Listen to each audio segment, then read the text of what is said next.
I shall now prove the same with regard to the sense of sight. Here the only immediate datum is the sensation experienced by the retina, which, though admitting of great variety, may still be reduced to the impression of light and dark with their intermediate gradations, and to that of colours proper. This sensation is entirely subjective, that is to say, it only exists within the organism and under the skin. Without the understanding, indeed, we should never even become conscious of these gradations, excepting as of peculiar varied modifications of the feeling in our eye, which would bear no resemblance to the shape, situation, proximity, or distance of objects outside us. For sensation, in seeing, supplies nothing more than a varied affection of the retina, exactly like the spectacle of a painter's palette, with divers splashes of colour. Nor would anything more remain over in our consciousness were we suddenly deprived of all our understanding, let us say by paralysis of the brain, at a moment when we were contemplating a rich and extensive landscape, while the sensation was left unchanged. For this was the raw material out of which our understanding had just before been constructing that perception. Now, that the understanding should thus be able, from such limited material as light, shade, and colour, to produce the visible world, inexhaustibly rich in all its different shapes, by means of the simple function of referring effects to causes, assisted by the intuition of space, depends before all things upon the assistance given by the sensation itself, which consists in this. First, that the retina, as a surface, admits of a juxtaposition of impressions. Secondly, that light always acts in straight lines, and that its refraction in the eye itself is rectilinear. Finally, that the retina possesses the faculty of immediately feeling from which direction the light comes that impinges upon it, and this can, perhaps, only be accounted for by the rays of light penetrating below the surface of the retina. But by this we gain that the mere impression at once indicates the direction of its cause. That is, it points directly to the position of the object from which the light proceeds or is reflected. The passage to this object as a cause no doubt presupposes the knowledge of causal relations, as well as the laws of space, but this knowledge constitutes precisely the furniture of the intellect, which here also has again to create perception out of mere sensation. Let us now examine its procedure in doing so more closely. The first thing it does is to set right the impression of the object, which is produced on the retina upside down. That original inversion is, as we know, brought about in the following manner. As each point of the visible object sends forth its rays towards all sides in a rectilinear direction, the rays from its upper extremity cross those from its lower extremity in the narrow aperture of the pupil, by which the former impinge upon the bottom, the latter upon the top, those projected from the right side upon the left, and vice versa. The refracting apparatus of the eye, which consists of the humor aqueous, lens, et corpus vitreum, only serves to concentrate the rays of light proceeding from the object, so as to find room for them on the small space of the retina. Now, if seeing consisted in mere sensation, we should perceive the impression of the object turned upside down, because we receive it thus. But in that case we should perceive it as something within our eye, for we should stop short at the sensation. In reality, however, the understanding steps in at once with its causal law, and as it has received from sensation the datum of the direction in which the ray impinged upon the retina, it pursues that direction retrogressively up to the cause on both lines, so that this time the crossing takes place in the opposite direction, and the cause presents itself upright as an external object in space, i.e., in the position in which it originally sent forth its rays, not that in which they reached the retina. See the download PDF for Figure 1. The purely intellectual nature of this process, to the exclusion of all other, more especially of physiological explanations, may also be confirmed by the fact that if we put our heads between our legs, or lie down on a hill head downwards, we nevertheless see objects in their right position, and not upside down, although the portion of the retina which is usually met by the lower part of the object is then met by the upper. In fact, everything is topsy-turvy excepting the understanding. The second thing which the understanding does in converting sensation into perception is to make a single perception out of a double sensation, for each eye, in fact, receives its own separate impression from the object we are looking at, each even in a slightly different direction. Nevertheless, that object presents itself as a single one. This can only take place in the understanding, and the process by which it is brought about is the following. Our eyes are never quite parallel, excepting when we look at a distant object, i.e., one which is more than 200 feet from us. At other times they are both directed towards the object we are viewing, whereby they converge, so as to make the lines proceeding from each eye to the exact point of the object on which it is fixed form an angle called the optic angle. The lines themselves are called optic axes. Now, when the object lies straight before us, these lines exactly impinge upon the centre of each retina, therefore in 2 points which correspond exactly to each other in each eye. The understanding, whose only business it is to look for the cause of all things, at once recognizes the impression as coming from a single outside point, although here the sensation is double, and attributes it to one cause, which therefore presents itself as a single object. For all that is perceived by us is perceived as a cause, that is to say, as the cause of an effect we have experienced, consequently in the understanding. As, nevertheless, we take in not only a single point, but a considerable surface of the object with both eyes, and yet perceive it as a single object, it will be necessary to pursue this explanation still further. All those parts of the object which lie to one side of the vertex of the optic angle no longer send their rays straight into the centre, but to the side of the retina in each eye. In both sides, however, to the same, let us say, the left side. The points, therefore, upon which these rays impinge correspond symmetrically to each other as well as the centres. In other words, they are homonymous points. The understanding soon learns to know them, and accordingly extends the above-mentioned rule of its causal perception to them also. Consequently, it not only refers those rays which impinge upon the centre of each retina, but those also which impinge upon all the other symmetrically corresponding places in both retinas to a single radiant point in the object viewed. That is, it sees all these points likewise as single, and the entire object also. Now it should be well observed that in this process it is not the outer side of one retina which corresponds to the outer side of the other, and the inner to the inner of each, but the right side of one retina which corresponds to the right side of the other, and so forth, so that this symmetrical correspondence must not be taken in a physiological, but in a geometrical sense. Numerous and very clear illustrations of this process, and of all the phenomena which are connected with it, are to be found in Robert Smith's Optics, and partly also in Kessner's German translation, 1755. I only give one. See the download PDF for Figure 2, which, properly speaking, represents a special case, mentioned further on, but which may also serve to illustrate the whole, if we leave the point R out of question. According to this illustration, we invariably direct both eyes equally towards the object, in order that the symmetrically corresponding places on both retinas may catch the rays projected from the same points. Now when we move our eyes upwards and downwards, to the sides, and in all directions, the point in the object which first impinged upon the central point of each retina strikes a different place every time, but in all cases one which in each eye corresponds to the place bearing the same name in the other eye.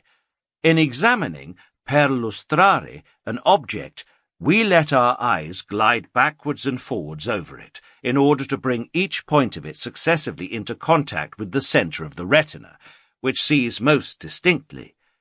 We feel it all over with our eyes.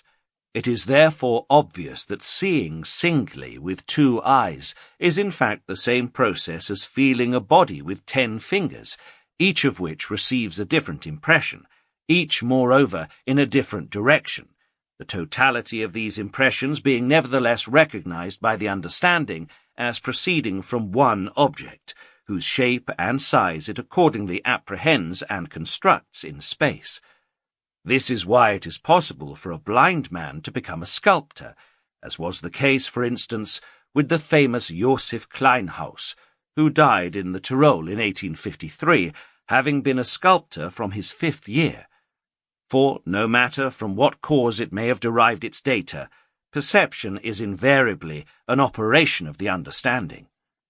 But just as a single ball seems to me double if I touch it with my fingers crossed, since my understanding, at once reverting to the cause and constructing it according to the laws of space, takes for granted that the fingers are in their normal position, and of course cannot do otherwise than attribute 2 spherical surfaces, which come in contact with the outer sides of the first and middle fingers, to 2 different balls, just so also does an object seem double if my eyes, instead of converging symmetrically and enclosing the optic angle at a single point of the object, each view it at a different inclination, in other words, if I squint. For the rays, which in this case emanate from one point of the object, no longer impinge upon those symmetrically corresponding points in both retinas, with which my mind has grown familiar by long experience, but upon other, quite different ones, which, in a symmetrical position of the eyes, could only be effected in this way by different bodies. I therefore now see 2 objects, precisely because perception takes place by means of and within the understanding. The same thing happens without squinting, when, for instance, I look fixedly at the furthest of 2 objects placed at unequal distances before me, and complete the optic angle at it, for then the rays emanating from the nearer object do not impinge upon symmetrically corresponding places in both retinas, wherefore my understanding attributes them to 2 objects, i.e. I see the nearer object double. See the download PDF for Figure 2. If, on the contrary, I complete the optic angle at the nearer object by looking steadily at it, the further object appears double. It is easy to test this by holding a pencil 2 feet from the eyes and looking alternately at it and at some other more distant object behind it. But the finest thing of all is that this experiment may quite well be reversed, so that with 2 real objects straight before and close to us, and with our eyes wide open, we nevertheless see but one. This is the most striking proof that perception is a work of the understanding, and by no means contained in sensation. Let 2 cardboard tubes, about 8 inches long and 1½ inches in diameter, be fastened parallel to one another, like those of a binocular telescope, and fix a shilling at the end of each tube. On applying our eyes to the opposite extremity and looking through the tubes, we shall see only 1 shilling surrounded by 1 tube, for in this case, the eyes being forced into a completely parallel position, the rays emanating from the coins impinge exactly upon the centres of the 2 retinas, and those points which immediately surround them, therefore upon places which correspond symmetrically to each other. Consequently, the understanding, taking for granted the usual convergent position of the optic axes when objects are near, admits but one object as the cause of the reflected rays. In other words, we see but one object, so direct is the act of causal apprehension in the understanding. We have not space enough here to refute one by one the physiological explanations of single vision which have been attempted, but their fallacy is shown by the following considerations. 1. If seeing single were dependent upon an organic connection, the corresponding points in both retinas on which this phenomenon is shown to depend would correspond organically, whereas they do so in a merely geometrical sense, as has already been said. for, organically speaking, the two inner and two outer corners of the eyes are those which correspond, and so it is with the other parts also, whereas for the purpose of single vision it is the right side of the right retina which corresponds to the right side of the left retina, and so on, as the phenomena just described irrefutably show. It is also precisely on account of the intellectual character of the process that only the most intelligent animals, such as the higher mammalia and birds of prey, more especially owls, have their eyes placed so as to enable them to direct both optic axes to the same point. 2. The hypothesis of a confluence or partial intersection of the optic nerves before entering the brain, originated by Newton, is false, simply because it would then be impossible to see double by squinting.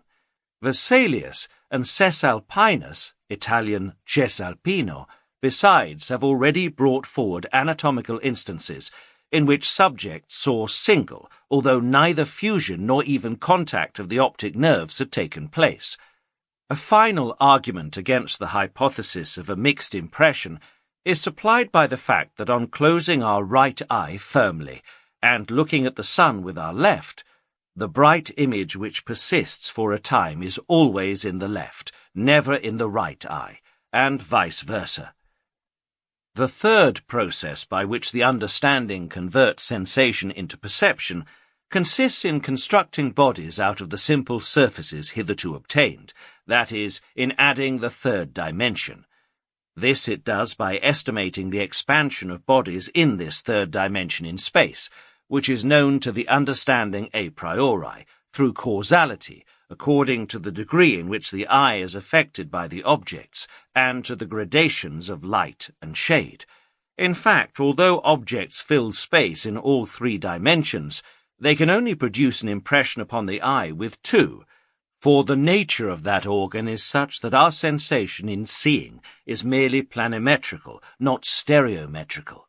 All that is stereometrical in our perception is added by the understanding, which has for its sole data the direction whence the eye receives its impression, the limits of that impression, and the various gradations of light and dark. These data directly indicate their causes, and enable us to distinguish whether what we have before us is a disc or a ball. This mental process, like the preceding ones, takes place so immediately and with such rapidity that we are conscious of nothing but the result. It is this which makes perspective drawing so difficult a problem that it can only be solved by mathematics, and has to be learnt, although all it has to do is to represent the sensation of seeing as it presents itself to our understanding as a datum for the third process, that is, visual sensation in its merely planimetrical extension, to the two dimensions of which extension, together with the said data in them, the understanding forthwith adds the third in contemplating a drawing as well as in contemplating reality. Perspective drawing is, in fact, a sort of writing which can be read as easily as printed type, but which few are able to write, precisely because our intellect in perceiving only apprehends effects with a view to constructing their causes, immediately losing sight of the former as soon as it has discovered the latter. For instance, we instantly recognize a chair, whatever position it may be in, while drawing a chair in any position belongs to the art which abstracts from this third process of the understanding, in order to present the data alone for the spectator himself to complete. In its narrowest acceptation, as we have already seen, this is the art of drawing in perspective. In a more comprehensive sense, it is the whole art of painting. A painting presents us with outlines drawn according to the rules of perspective, lighter and darker places, proportioned to the effect of light and shade, finally patches of colouring, which are determined as to quality and intensity by the teaching of experience. This the spectator reads and interprets by referring similar effects to their accustomed causes. The painter's art consists in consciously retaining the data of visual sensation in the artist's memory, as they are before this third intellectual process, while we, who are not artists, cast them aside without retaining them in our memory, as soon as we have made use of them for the purpose described above. We shall become still better acquainted with this third intellectual process by now passing on to a fourth, which, from its intimate connection with the third, serves to elucidate it. This fourth operation of the understanding consists in acquiring knowledge of the distance of objects from us. It is this precisely which constitutes that third dimension of which we have been speaking. Visual sensation, as we have said, gives us the direction in which objects lie, but not their distance from us, that is, not their position. It is for the understanding, therefore, to find out this distance, or, in other words, the distance must be inferred from purely causal determinations.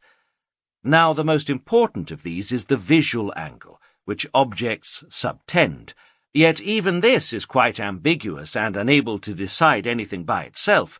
It is like a word of double meaning. The sense in which it is to be understood can only be gathered from its connection with the rest. An object subtending the same visual angle may in fact be small and near, or large and far off, and it is only when we have previously ascertained its size that the visual angle enables us to recognize its distance, and conversely its size when its distance is known to us. Linear perspective is based upon the fact that the visual angle diminishes as the distance increases, and its principles may here be easily deduced. As our sight ranges equally in all directions, we see everything in reality as from the interior of a hollow sphere of which our eye occupies the centre.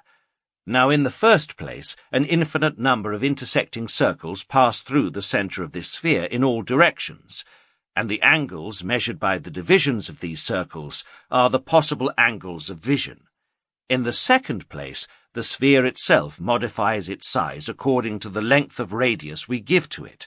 Therefore, we may also imagine it as consisting of an infinity of concentric, transparent spheres. As all radii diverge, these concentric spheres augment in size in proportion to their distance from us, and the degrees of their sectional circles increase correspondingly. Therefore, the true size of the objects which occupy them likewise increases. Thus, objects are larger or smaller according to the size of the spheres of which they occupy similar portions, say 10 degrees, while their visual angle remains unchanged in both cases, leaving it therefore undecided whether the 10 degrees occupied by a given object belong to a sphere of 2 miles or of 10 feet diameter. Conversely, if the size of the object has been ascertained, the number of degrees occupied by it will diminish in proportion to the distance and the size of the sphere to which we refer it, and all its outlines will contract in similar proportion. From this ensues the fundamental law of all perspective. For as objects and the intervals between them must necessarily diminish in constant proportion to their distance from us, all their outlines thereby contracting, the result will be that with increasing distance, what is above us will descend, what is below us will ascend, and all that lies at our sides will come nearer together. This progressive convergence, this linear perspective, no doubt enables us to estimate distances, so far as we have before us an uninterrupted succession of visibly connected objects.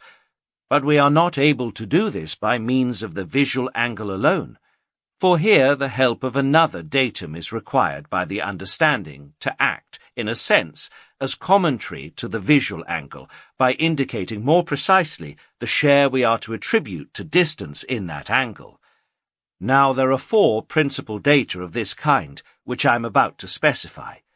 Thanks to these data, even where there is no linear perspective to guide us, if a man standing at a distance of 200 feet appears to me subtending a visual angle 24 times smaller than if he were only 2 feet off, I can, nevertheless, in most cases, estimate his size correctly.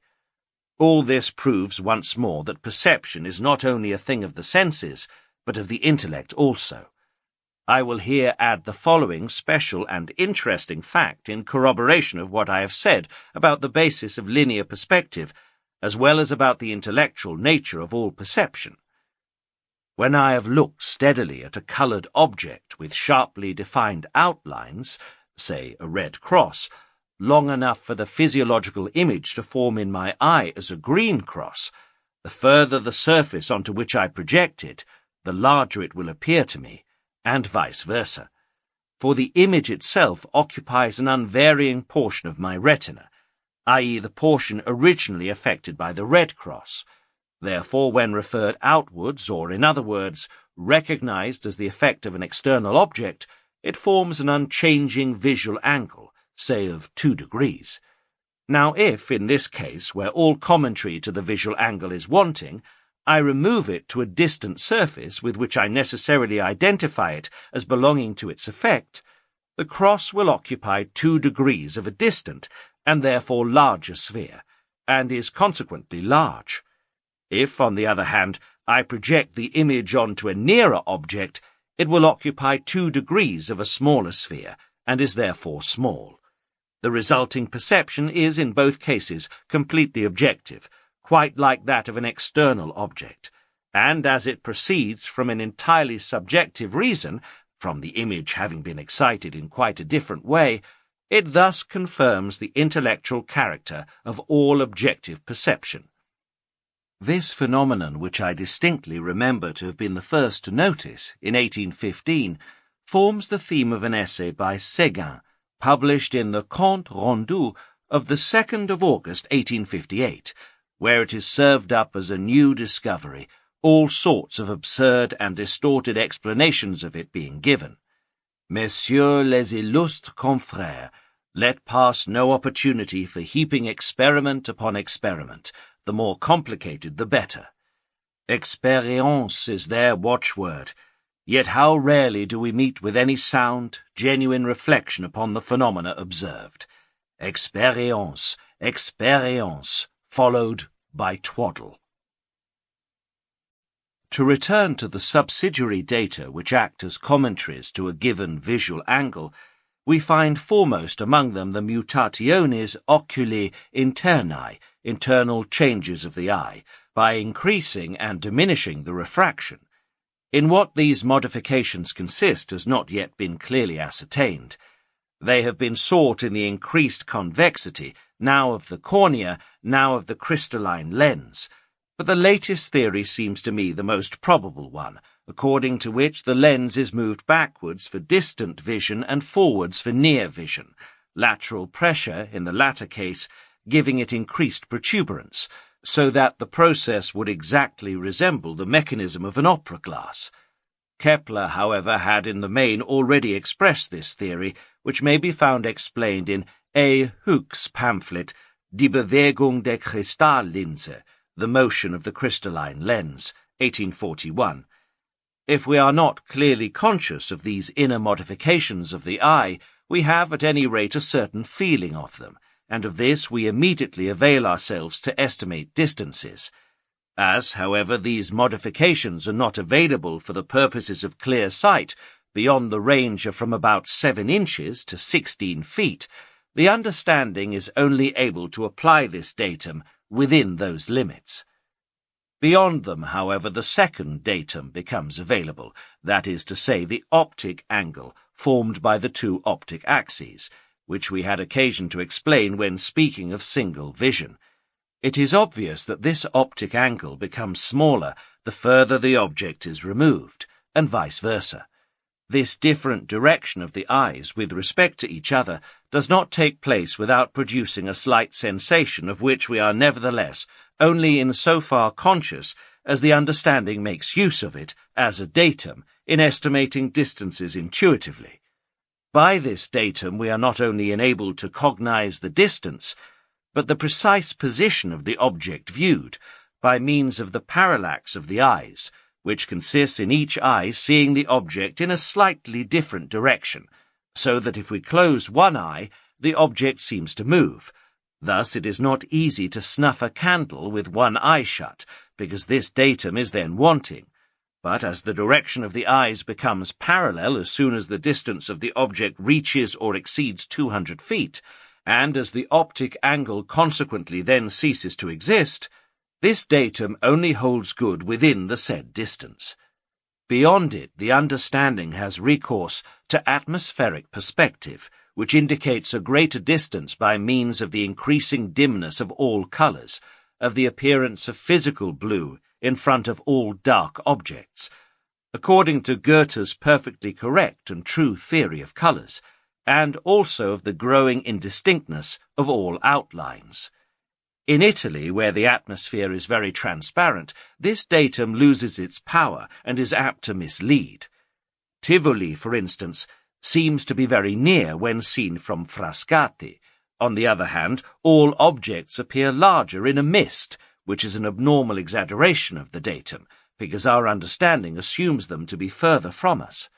Finally, there remains the estimation of distance by means of the size, known to us intuitively, of intervening objects, such as fields, woods, rivers, etc., etc. This mode of estimation is only applicable where there is uninterrupted succession. In other words, it can only be applied to terrestrial, not to celestial objects.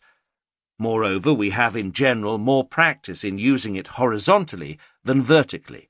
A ball on the top of a tower 200 feet high appears much smaller to us than when lying on the ground 200 feet from us, because in the latter case we estimate the distance more accurately. When we see human beings in such a way that what lies between them and ourselves is in a great measure hidden from our sight, they always appear strikingly small.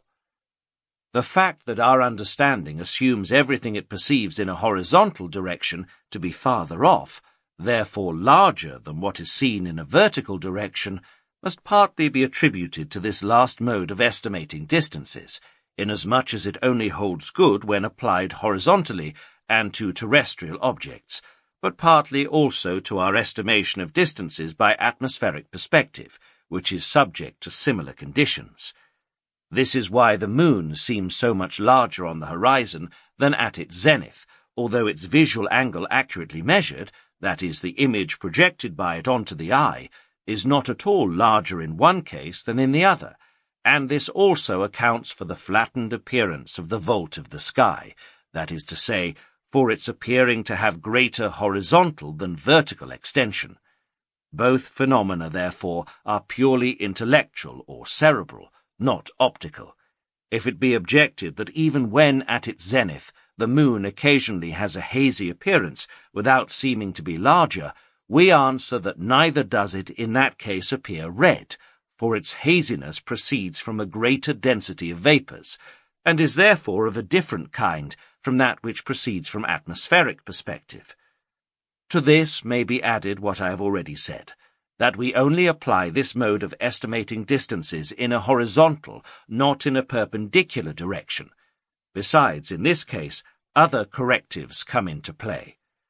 It is related of Saussure that when on the Mont Blanc he saw so enormous a moon rise that, not recognizing what it was, he fainted with terror. The properties of the telescope and magnifying glass, on the other hand, depend upon a separate estimate according to the visual angle alone, i.e. that of size by distance and of distance by size, because here the four other supplementary means of estimating distances are excluded. The telescope in reality magnifies objects, while it only seems to bring them nearer, because their size being known to us empirically, we here account for its apparent increase by a diminution of their distance from us. A house seen through a telescope, for instance, seems to be 10 times nearer, not 10 times larger than seen with the naked eye. The magnifying glass, on the contrary, does not really magnify, but merely enables us to bring the object nearer to our eyes than would otherwise be possible, so that it only appears as large as it would at that distance, even without the magnifying glass. In fact, we are prevented from seeing objects distinctly at less than from 8 to 10 inches distance from our eyes by the insufficient convexity of the ocular lens and cornea. But if we increase the refraction by substituting the convexity of the magnifying glass for that of the lens and cornea, we then obtain a clear image of objects even when they are as near as half an inch from our eyes. Objects thus seen in close proximity to us, and in the size corresponding to that proximity, are transferred by our understanding to to the distance at which we naturally see distinctly, i.e., to about 8 or 10 inches from our eyes, and we then estimate their magnitude according to this distance and to the given visual angle. I have entered thus fully into detail concerning all the different processes by which seeing is accomplished, in order to show clearly and irrefragably that the predominant factor in them is the understanding, which, by conceiving each change as an effect, and referring that effect to its cause, produces the cerebral phenomenon of the objective world on the basis of the a priori fundamental intuitions of space and time, for which it receives merely a few data from the senses. And, moreover, the understanding affects this exclusively by means of its own peculiar form, the law of causality, therefore quite directly and intuitively, without any assistance whatever from reflection, that is, from abstract knowledge by means of conceptions and of language, which are the materials of secondary knowledge, i.e. of thought, therefore of reason.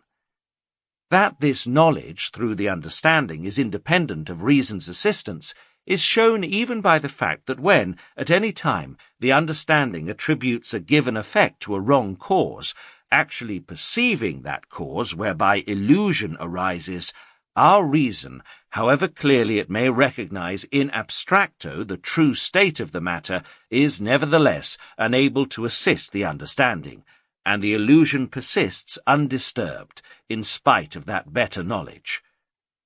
The above-mentioned phenomena of seeing and feeling double, which result from an abnormal position of the organs of touch and sight, are instances of such illusions.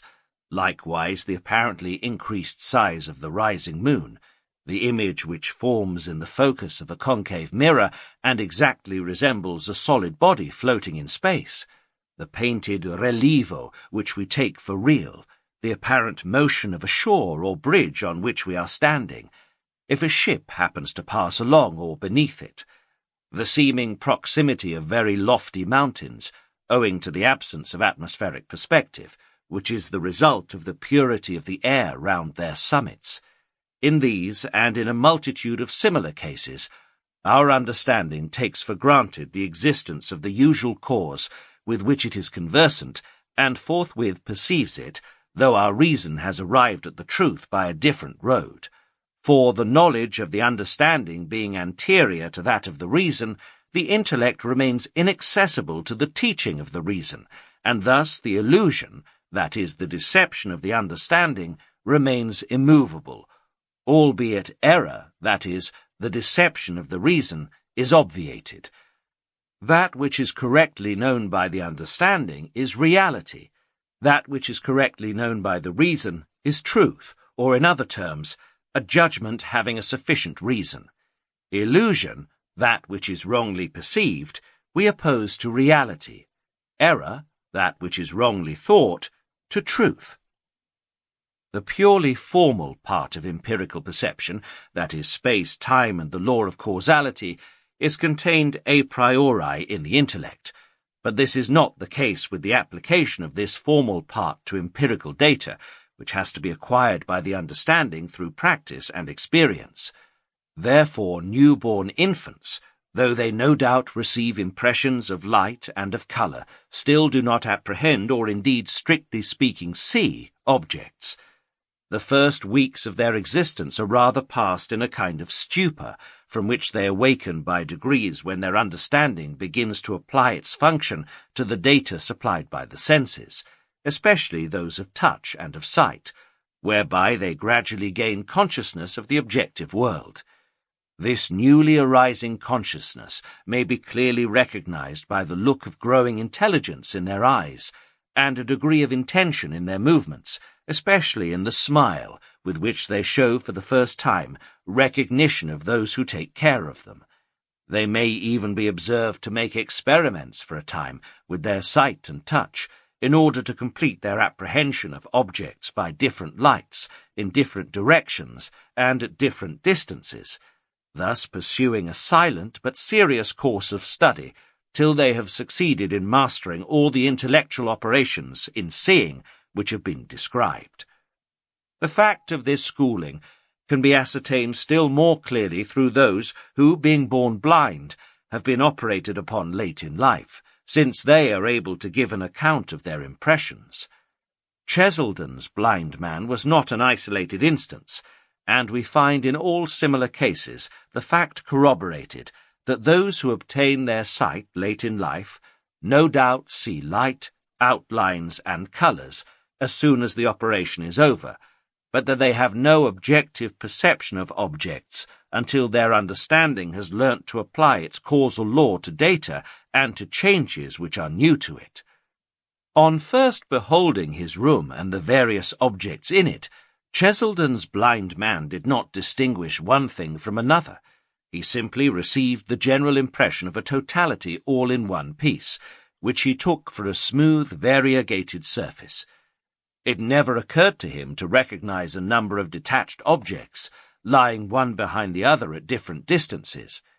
With blind people of this sort, it is by the sense of touch to which objects are already known, that they have to be introduced to the sense of sight.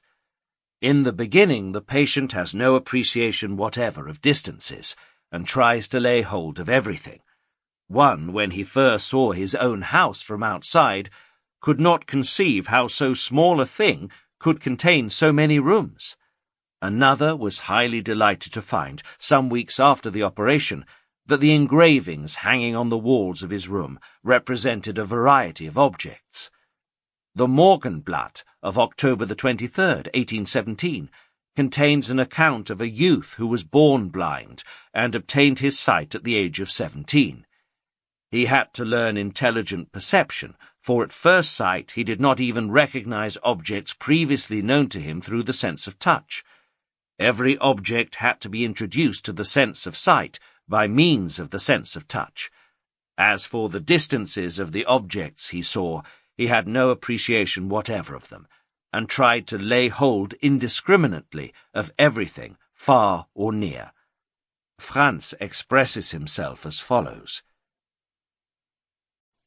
A definite idea of distance as well as of form and size is only obtained by sight and touch, and by reflecting on the impressions made on both senses. But for this purpose we must take into account the muscular motion and voluntary locomotion of the individual. Caspar Hauser, in a detailed account of his own experience in this respect, states that upon his first liberation from confinement, whenever he looked through the window upon external objects such as the street, garden, etc., it appeared to him as if there were a shutter quite close to his eye, and covered with confused colours of all kinds, in which he could recognize or distinguish nothing singly. He says farther that he did not convince himself till after some time during his walks out of doors that what had at first appeared to him as a shutter of various colours, as well as many other objects, were in reality very different things, and that at length the shutter disappeared, and he saw and recognized all things in their just proportions. Persons born blind, who obtain their sight by an operation in later years only, sometimes imagine that all objects touch their eyes, and lie so near to them that they are afraid of stumbling against them. Sometimes they leap towards the moon, supposing that they can lay hold of it. At other times they run after the clouds, moving along the sky, in order to catch them, or commit other such extravagances. Since ideas are gained by reflection upon sensation, it is further necessary in all cases, in order that an accurate idea of objects may be formed from the sense of sight, that the powers of the mind should be unimpaired and undisturbed in their exercise.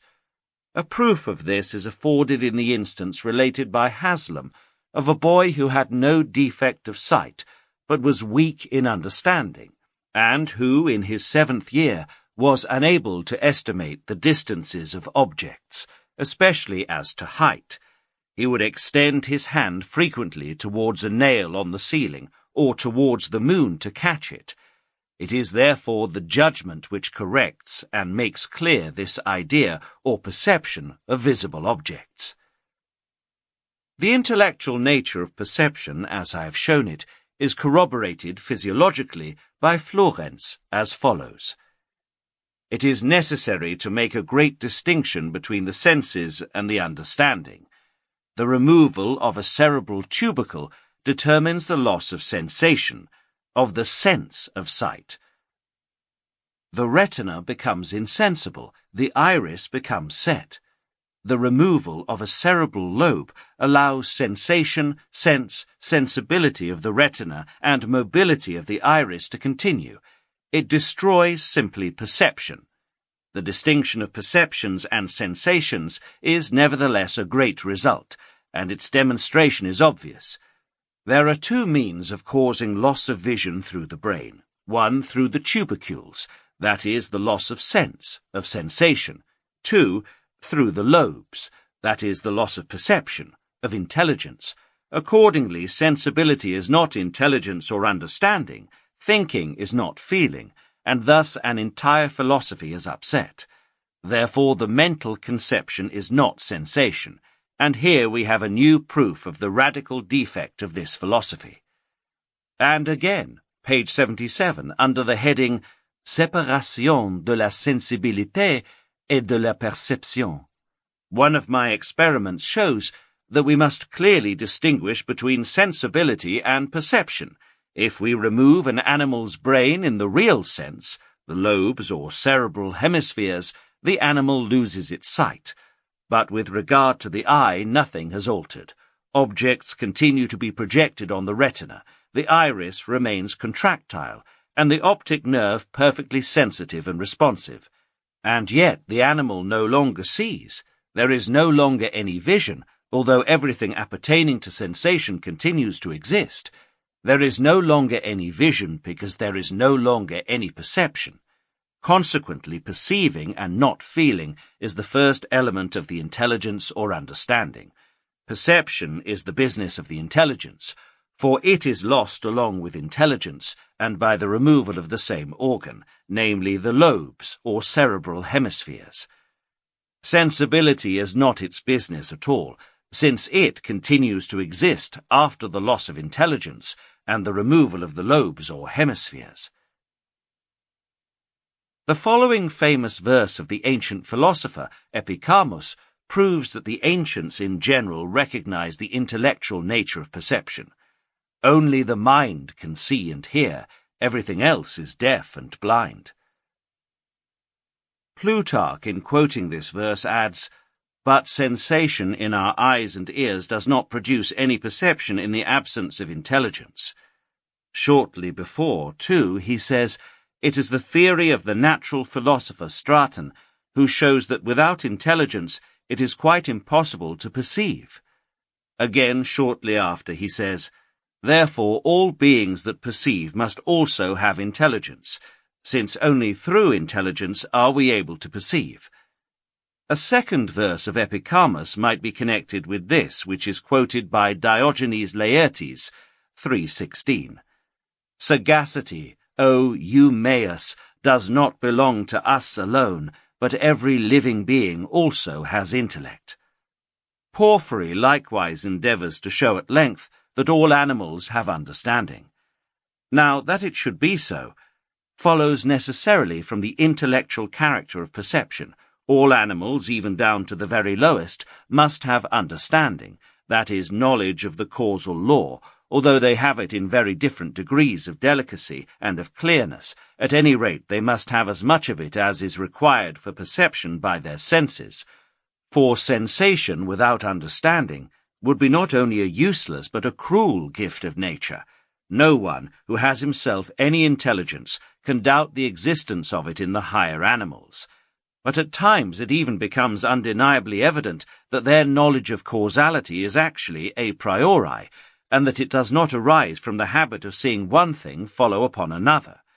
A very young puppy will not, for instance, jump off a table because he foresees what would be the consequence. Not long ago I had some large curtains put up at my bedroom window, which reached down to the floor and were drawn aside from the centre by means of a string. The first morning they were opened, I was surprised to see my dog, a very intelligent poodle, standing quite perplexed, and looking upwards and sidewards for the cause of the phenomenon, That is, he was seeking for the change which he knew a priori must have taken place. Next day the same thing happened again. But even the lowest animals have perception, consequently understanding, down to the aquatic polypus, which has no distinct organs of sensation, yet wanders from leaf to leaf on its water plant, while clinging to it with its feelers in search of more light. Nor is there indeed any difference beyond that of degree between this lowest understanding and that of man, which we however distinctly separate from his reason. The intermediate gradations are occupied by the various series of animals, among which the highest, such as the monkey, the elephant, the dog, astonish us often by their intelligence. But in every case the business of the understanding is invariably to apprehend directly causal relations. First, as we have seen, those between our own body and other bodies, whence proceeds objective perception, then those between these objectively perceived bodies among themselves, and here, as has been shown in section 20, the causal relation manifests itself in three forms: as cause, as stimulus, and as motive. All movement in the world takes place according to these three forms of the causal relation, and through them alone does the intellect comprehend it.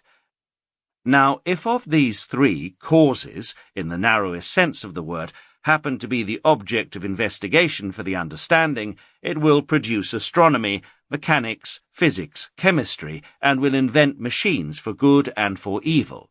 But in all cases a direct intuitive apprehension of the causal connection will in the last resort lie at the bottom of all its discoveries. For the sole form and function of the understanding is this apprehension, and not by any means the complicated machinery of Kant's 12 categories, the nullity of which I have proved. All comprehension is a direct, consequently intuitive apprehension of the causal connection, although this has to be reduced at once to abstract conceptions in order to be fixed. To calculate, therefore, is not to understand, and in itself calculation conveys no comprehension of things. Calculation deals exclusively with abstract conceptions of magnitudes whose mutual relations it determines. By it we never attain the slightest comprehension of a physical process, for this requires intuitive comprehension of space relations, by means of which causes take effect. Calculations have merely practical, not theoretical value. It may even be said that where calculation begins, comprehension ceases, for a brain occupied with numbers is, as long as it calculates, entirely estranged from the causal connection in physical processes, being engrossed in purely abstract numerical conceptions. The result, however, only shows us how much, never what. L'expérience et le calcul, those watchwords of French physicists, are not therefore by any means adequate for thorough insight. If, again, stimuli are the guides of the understanding, it will produce physiology of plants and animals, therapeutics and toxicology. Finally, if it devotes itself to the study of motives, the understanding will use them, on the one hand, theoretically, to guide it in producing works on morality, jurisprudence, history, politics, and even dramatic and epic poetry. On the other hand, practically, either merely to train animals or for the higher purpose of making human beings dance to its music, when once it has succeeded in discovering which particular wire has to be pulled in order to move each puppet at its pleasure. Now, with reference to the function which effects this, it is quite immaterial whether the intellect turns gravitation ingeniously to account, and makes it serve its purpose by stepping in just at the right time, or whether it brings the collective or the individual propensities of men into play for its own ends. In its practical application we call the understanding shrewdness, or, when used to outwit others, cunning. When its aims are very insignificant, it is called slyness, and if combined with injury to others, craftiness. In its purely theoretical application we call it simply understanding, the higher degrees of which are named acumen, sagacity, discernment, penetration, while its lower degrees are termed dullness, stupidity, silliness, etc., etc. These widely differing degrees of sharpness are innate and cannot be acquired, although, as I have already shown, even in the earliest stages of the application of the understanding, i.e., in empirical perception, practice and knowledge of the material to which it is applied are needed. Every simpleton has reason. Give him the premises, and he will draw the conclusion, whereas primary, consequently intuitive knowledge is supplied by the understanding. Herein lies the difference. The pith of every great discovery, of every plan having universal historical importance, is accordingly the product of a happy moment in which, by a favourable coincidence of outer and inner circumstances, some complicated causal series, some hidden causes of phenomena which had been seen thousands of times before, or some obscure untrodden paths, suddenly reveal themselves to the intellect. By the preceding explanations of the processes in seeing and feeling, I have incontestably shown that empirical perception is essentially the work of the understanding, for which the material only is supplied by the senses in sensation, and a poor material it is on the whole, so that the understanding is in fact the artist, while the senses are but the under-workmen who hand it the materials.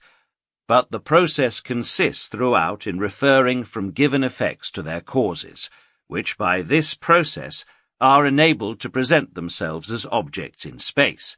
The very fact that we presuppose causality in this process proves precisely that this law must have been supplied by the understanding itself, for it could never have found its way into the intellect from outside. It is indeed the first condition of all empirical perception. But this, again, is the form in which all external experience presents itself to us. How, then, can this law of causality be derived from experience? It was just because of the utter impossibility of this, and because Locke's philosophy had put an end to all a priority, that Hume denied the whole reality of the conception of causality. He had, besides, already mentioned two false hypotheses in the 7th section of his Inquiry Concerning the Human Understanding, which recently have again been advanced. The one, that the effect of the will upon the members of our body; the other, that the resistance opposed to our pressure by outward objects is the origin and prototype of the conception of causality. Hume refutes both in his own way, and according to his own order of ideas. I argue as follows. There is no causal connection whatever between acts of the will and actions of the body. On the contrary, both are immediately one and the same thing, only perceived in a double aspect, that is, on the one hand in our self-consciousness, or inner sense, as acts of the will, on the other simultaneously in exterior, spatial brain perception, as actions of the body. The second hypothesis is false. First, because, as I have already shown at length, a mere sensation of touch does not yet give any objective perception whatever, let alone the conception of causality, which never can arise from the feeling of an impeded muscular effort. Besides, impediments of this kind often occur without any external cause. Secondly, because our pressing against an external object necessarily has a motive, and this already presupposes apprehension of that object, which again presupposes knowledge of causality. But the only means of radically proving the conception of causality to be independent of all experience was by showing, as I have done, that the whole possibility of experience is conditioned by the conception of causality. In section 23, I intend to show that Kant's proof, propounded with a similar intent, is false. This is also the proper place for drawing attention to the fact that Kant either did not clearly recognize in empirical perception the mediation of the causal law, which law is known to us before all experience, or that he intentionally evaded mentioning it, because it did not suit his purpose. In the Critique of Pure Reason, for instance, the relation between causality and perception is not treated in the Doctrine of Elements, but in the chapter on the paralogisms of pure reason, where one would hardly expect to find it. Moreover, it appears in his critique of the 4th paralogism of transcendental psychology, and only in the 1st edition. The very fact that this place should have been assigned to it shows that in considering this relation, he always had the transition from the phenomenon to the thing in itself exclusively in view, but not the genesis of perception itself. Here, accordingly, he says that the existence of a real external object is not given directly in perception, but can be added to it in thought, and thus inferred. In Kant's eyes, however, he who does this is a transcendental realist, and consequently on a wrong road, for by his outward object, Kant here means the thing in itself. The transcendental idealist, on the contrary, stops short at the perception of something empirically real, that is, of something existing outside us in space, without needing the inference of a cause to give it reality. For perception, according to Kant, is quite directly accomplished without any assistance from the causal nexus, and consequently from the understanding. He simply identifies perception with sensation. This we find confirmed in the passage which begins, "With reference to the reality of external objects, I need as little trust to inference," etc., etc., and again in the sentence commencing with, "Now we may well admit," etc., etc. It is quite clear from these passages that perception of external things in space, according to Kant, precedes all application of the causal law, therefore that the causal law does not belong to perception as an element and condition of it. For him, mere sensation is identical with perception. Only in as far as we ask what may, in a transcendental sense, exist outside of us, that is, when we ask for the thing in itself, is causality mentioned as connected with perception. Moreover, Kant admits the existence, nay, the mere possibility, of causality only in reflection, that is, in abstract, distinct knowledge, by means of conceptions.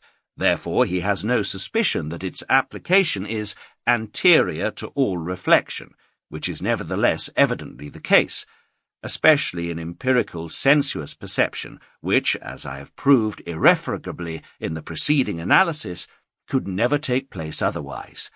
Kant is therefore obliged to leave the genesis of empirical perception unexplained. With him it is a mere matter of the senses, given as it were in a miraculous way, that is, it coincides with sensation. I should very much like my reflective readers to refer to the passages I have indicated in Kant's work, in order to convince themselves of the far greater accuracy of my view of the whole process and connection. Kant's extremely erroneous view has held its ground till now in philosophical literature, simply because no one ventured to attack it. Therefore, I have found it necessary to clear the way in order to throw light upon the mechanism of our knowledge. Kant's fundamental idealistic position loses nothing whatever, nay, it even gains by this rectification of mine, in as far as, with me, the necessity of the causal law is absorbed and extinguished in empirical perception as its product, and cannot therefore be invoked in behalf of an entirely transcendent question as to the thing in itself. On referring to my theory above concerning empirical perception, we find that its first datum, sensation, is absolutely subjective, being a process within the organism, because it takes place beneath the skin. Locke has completely and exhaustively proved that the feelings of our senses, even admitting them to be roused by external causes, cannot have any resemblance whatever to the qualities of those causes. Sugar, for instance, bears no resemblance at all to sweetness, nor a rose to redness, but that they should need an external cause at all is based upon a law whose origin lies demonstrably within us, in our brain. Therefore, this necessity is not less subjective than the sensations themselves. Nay, even time, that primary condition of every possible change, therefore also of the change which first permits the application of the causal law, and not less space, which alone renders the externalization of causes possible, after which they present themselves to us as objects. Even time and space, we say, are subjective forms of the intellect, as Kant has conclusively proved. Accordingly, we find all the elements of empirical perception lying within us, and nothing contained in them which can give us reliable indications as to anything differing absolutely from ourselves, anything in itself. But this is not all. What we think under the conception matter is the residue which remains over after bodies have been divested of their shape and of all their specific qualities, a residue which precisely on that account must be identical in all bodies. Now these shapes and qualities which have been abstracted by us are nothing but the peculiar, specially defined way in which these bodies act, which constitutes precisely their difference. If, therefore, we leave these shapes and qualities out of consideration, there remains nothing but mere activity in general, pure action as such, causality itself, objectively thought, that is, the reflection of our own understanding, the externalized image of its sole function, and matter is throughout pure causality, its essence is action in general. This is why pure matter cannot be perceived, but can only be thought. It is a something we add to every reality, as its basis, in thinking it, for pure causality, mere action, without any defined mode of action, cannot become perceptible, therefore it cannot come within any experience.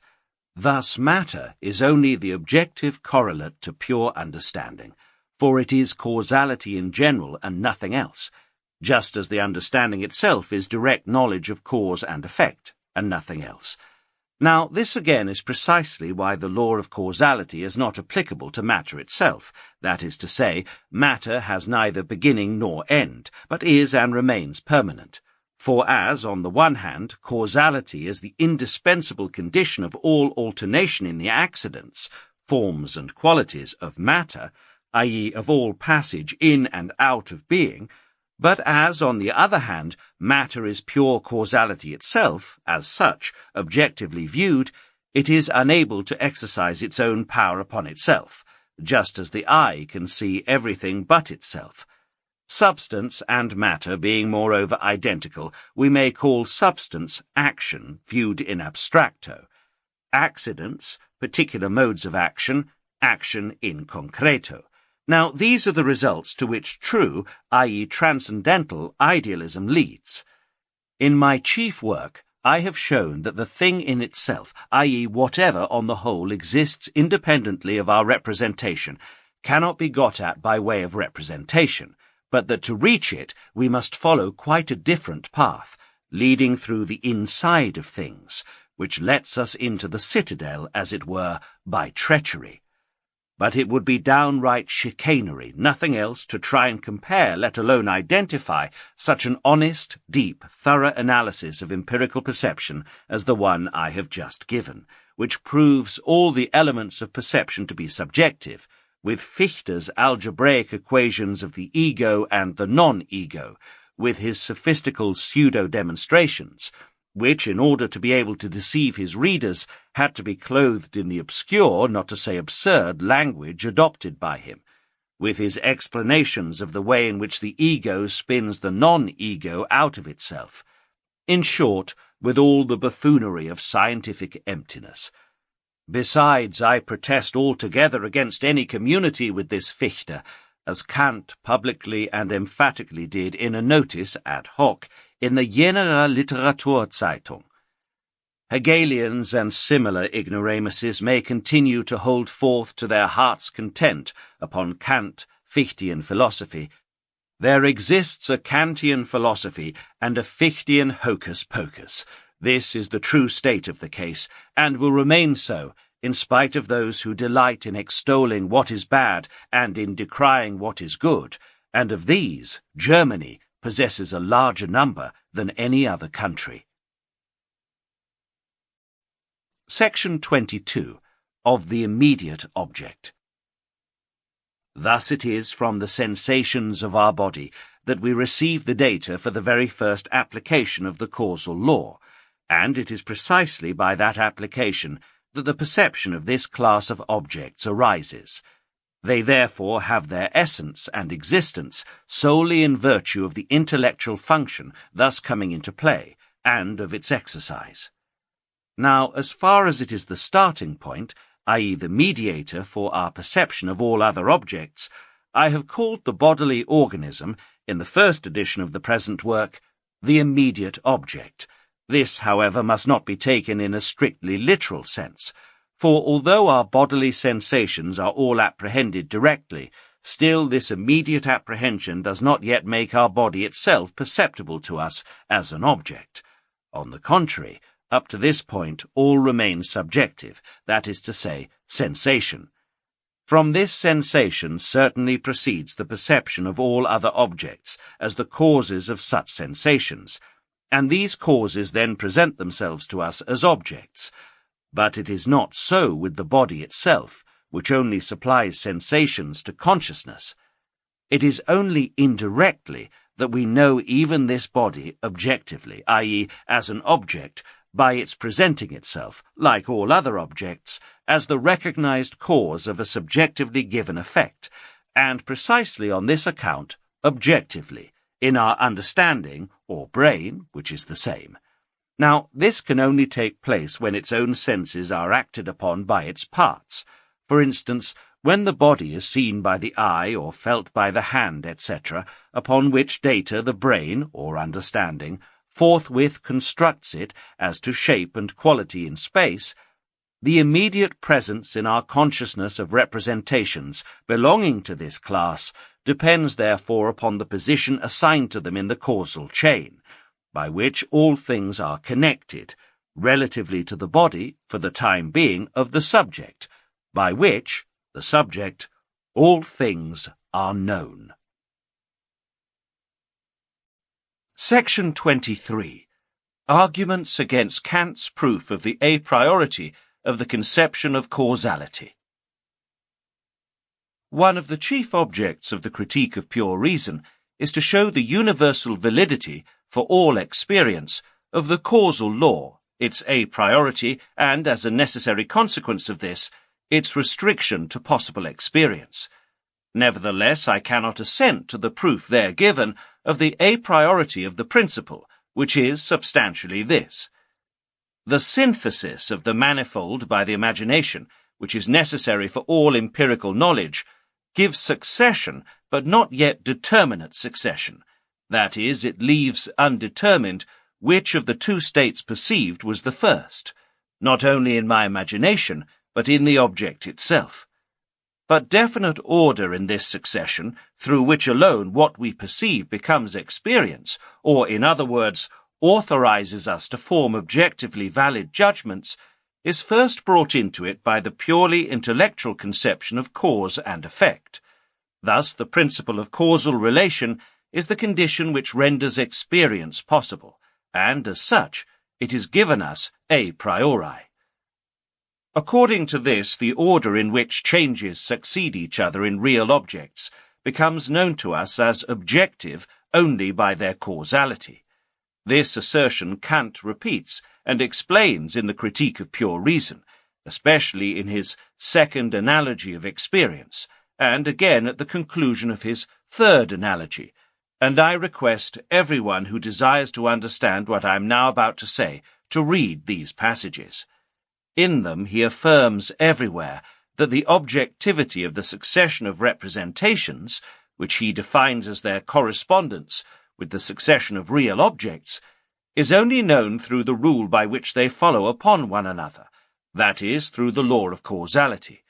That my mere apprehension consequently leaves the objective relation between phenomena following one another quite undetermined.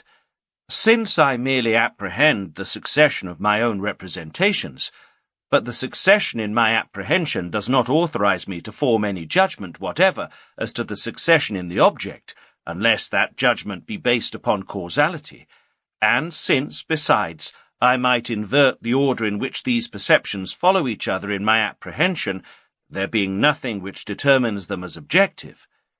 To illustrate this assertion, Kant brings forward the instance of a house, whose parts we may consider in any order we like, from top to bottom or from bottom to top, the determination of succession being in this case purely subjective, and not founded upon an object, because it depends upon our pleasure.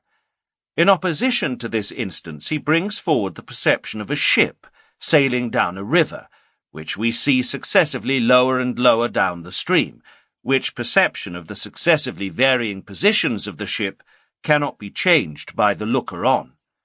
In this latter case, therefore, he derives the subjective following in his own apprehension from the objective following in the phenomenon, and on this account he calls it an event.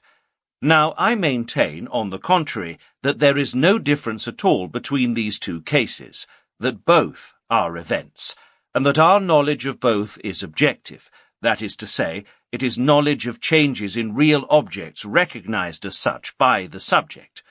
Both are changes of relative position in two bodies. In the first case, one of these bodies is a part of the observer's own organism, the eye, and the other is the house, with respect to the different parts of which the eye successively alters its position. In the second, it is the ship which alters its position towards the stream. Therefore, the change occurs between two bodies. Both are events, the only difference being that in the first, the change has its starting point in the observer's own body, from whose sensations undoubtedly all his perceptions originally proceed, but which is nevertheless an object among objects, and in consequence obeys the laws of the objective material world. For the observer, as a purely cognizing individual, any movement of his body is simply an empirically perceived fact. It would be just as possible in the second as in the first instance to invert the order of succession in the change, were it as easy for the observer to move the ship up the stream as to alter the direction of his own eyes. For Kant infers the successive perception of different parts of the house to be neither objective nor an event, because it depends upon his own will. But the movement of his eyes in the direction from roof to basement is one event, and in the direction from basement to roof another event, just as much as the sailing of the ship. There is no difference whatever here, nor is there any difference either as to their being or not being events, between my passing a troop of soldiers and their passing me. If we fix our eyes on a ship sailing close by the shore on which we are standing, it soon seems as if it were the ship that stood still and the shore that moved. Now, in this instance we are mistaken. It is true as to the cause of the relative change of position, since we attribute it to a wrong cause. The real succession in the relative positions of our body towards the ship is nevertheless quite rightly and objectively recognized by us. Even Kant himself would not have believed that there was any difference, had he borne in mind that his own body was an object among objects, and that the succession in his empirical perceptions depended upon the succession of the impressions received from other objects by his body, and was therefore an objective succession, that is to say, one which takes place among objects directly, if not indirectly, and independently of the will of the subject, and which may therefore be quite well recognized without any causal connection between the objects acting successively on his body. Kant says time cannot be perceived. Therefore, no succession of representations can be empirically perceived as objective, i.e., can be distinguished as changes in phenomena from the changes of mere subjective representations. The causal law, being a rule according to which states follow one another, is the only means by which the objectivity of a change can be known.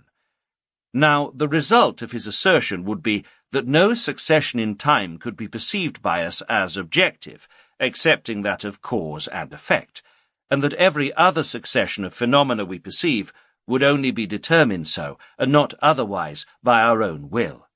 In contradiction to all this, I must adduce the fact that it is quite possible for phenomena to follow upon one another without following from one another.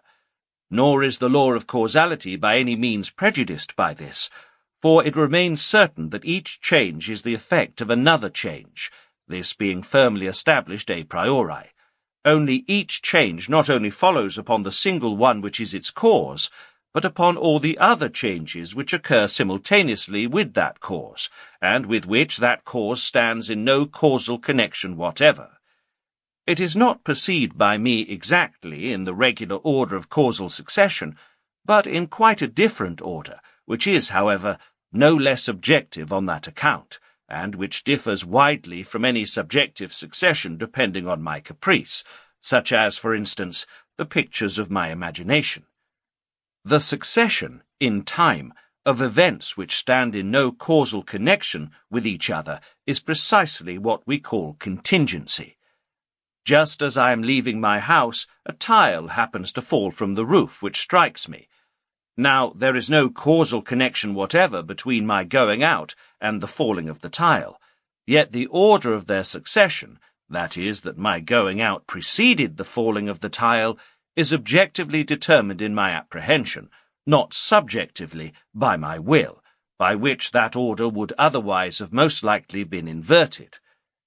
The order in which tones follow each other in a musical composition is likewise objectively determined, not subjectively, by me, the listener. Yet who would think of asserting that musical tones follow one another according to the law of cause and effect? Even the succession of day and night is undoubtedly known to us as an objective one, but we as certainly do not look upon them as causes and effects of one another, and as to their common cause, the whole world was in error till Copernicus came. Yet the correct knowledge of their succession was not in the least disturbed by that error.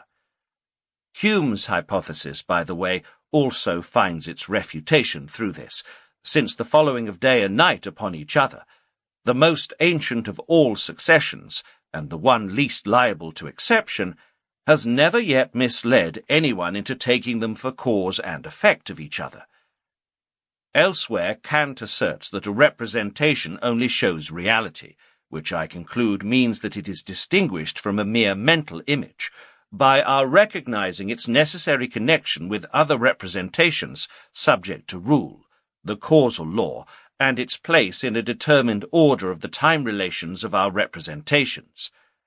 But of how few representations are we able to know the place assigned to them by the law of causality in the chain of causes and effects, yet we are never embarrassed to distinguish objective from subjective representations, real from imaginary objects.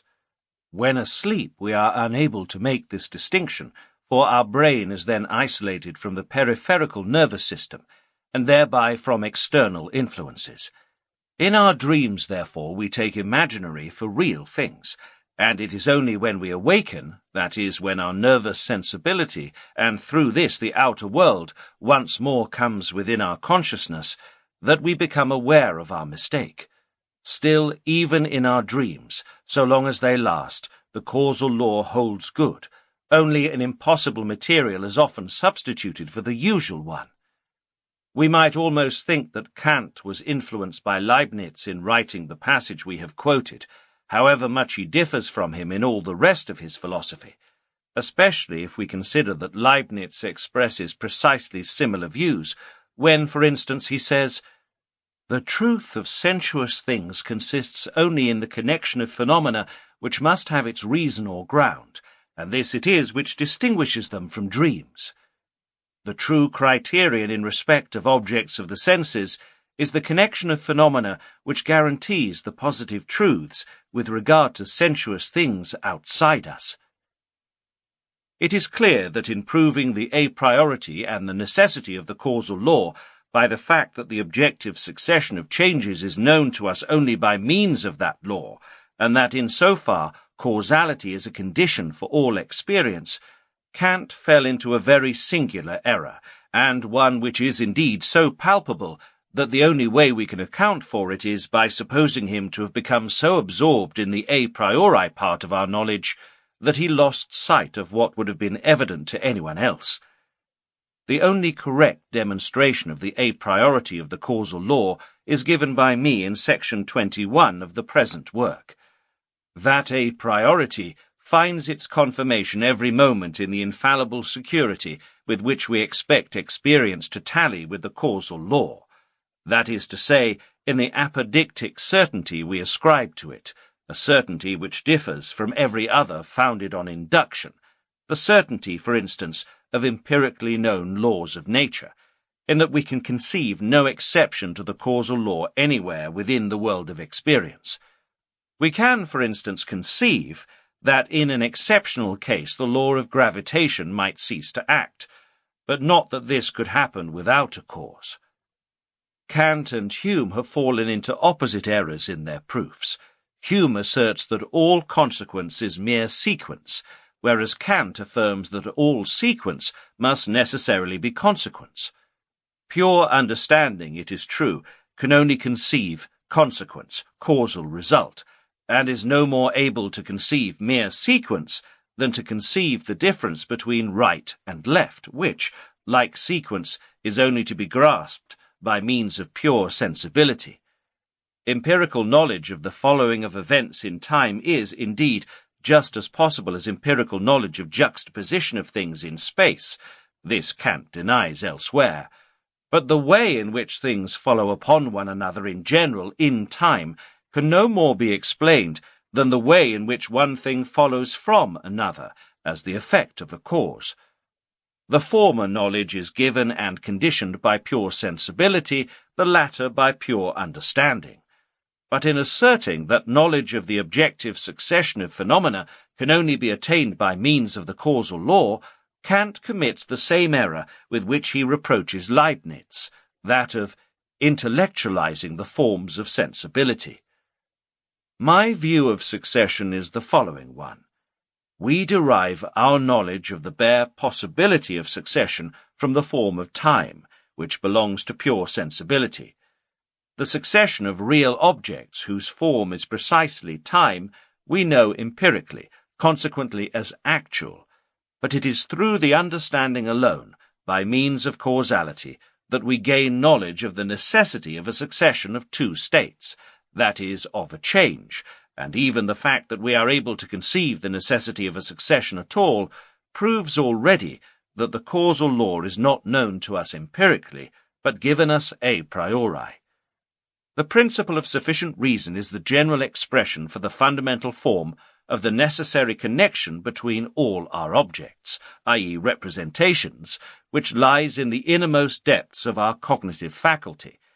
It is the form common to all representations, and the only source of the conception of necessity, which contains absolutely nothing else in it, and no other import than that of the following of the consequence, when its reason has been established.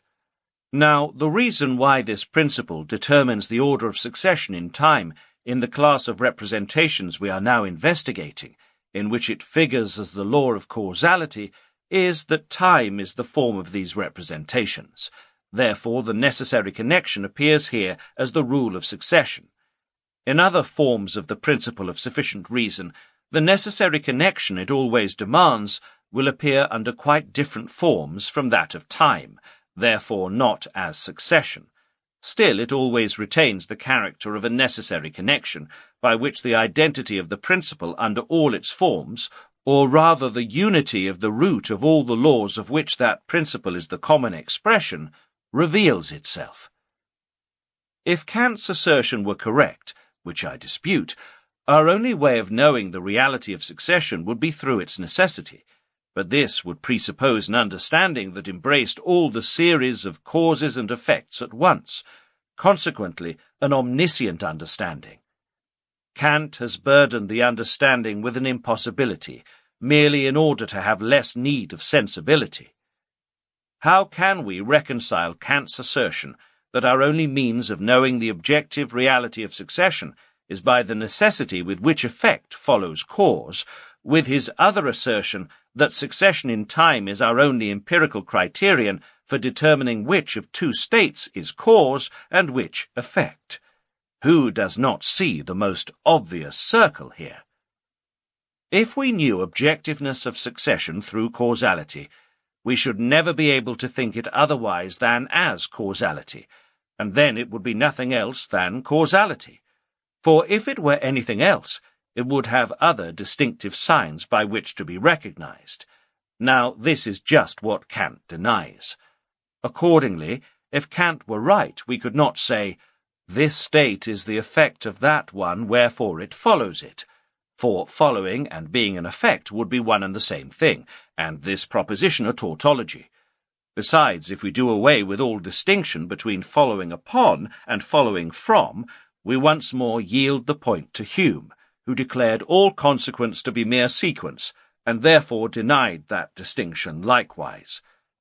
Kant's proof would, consequently, be reduced to this, that empirically we only know actuality of succession, but as besides we recognize necessity of succession in certain series of occurrences, and even know before all experience that every possible occurrence must have a fixed place in some one of these series, the reality and the a priority of the causal law follow as a matter of course, the only correct proof of the latter being the one I have given in section 21 of this work.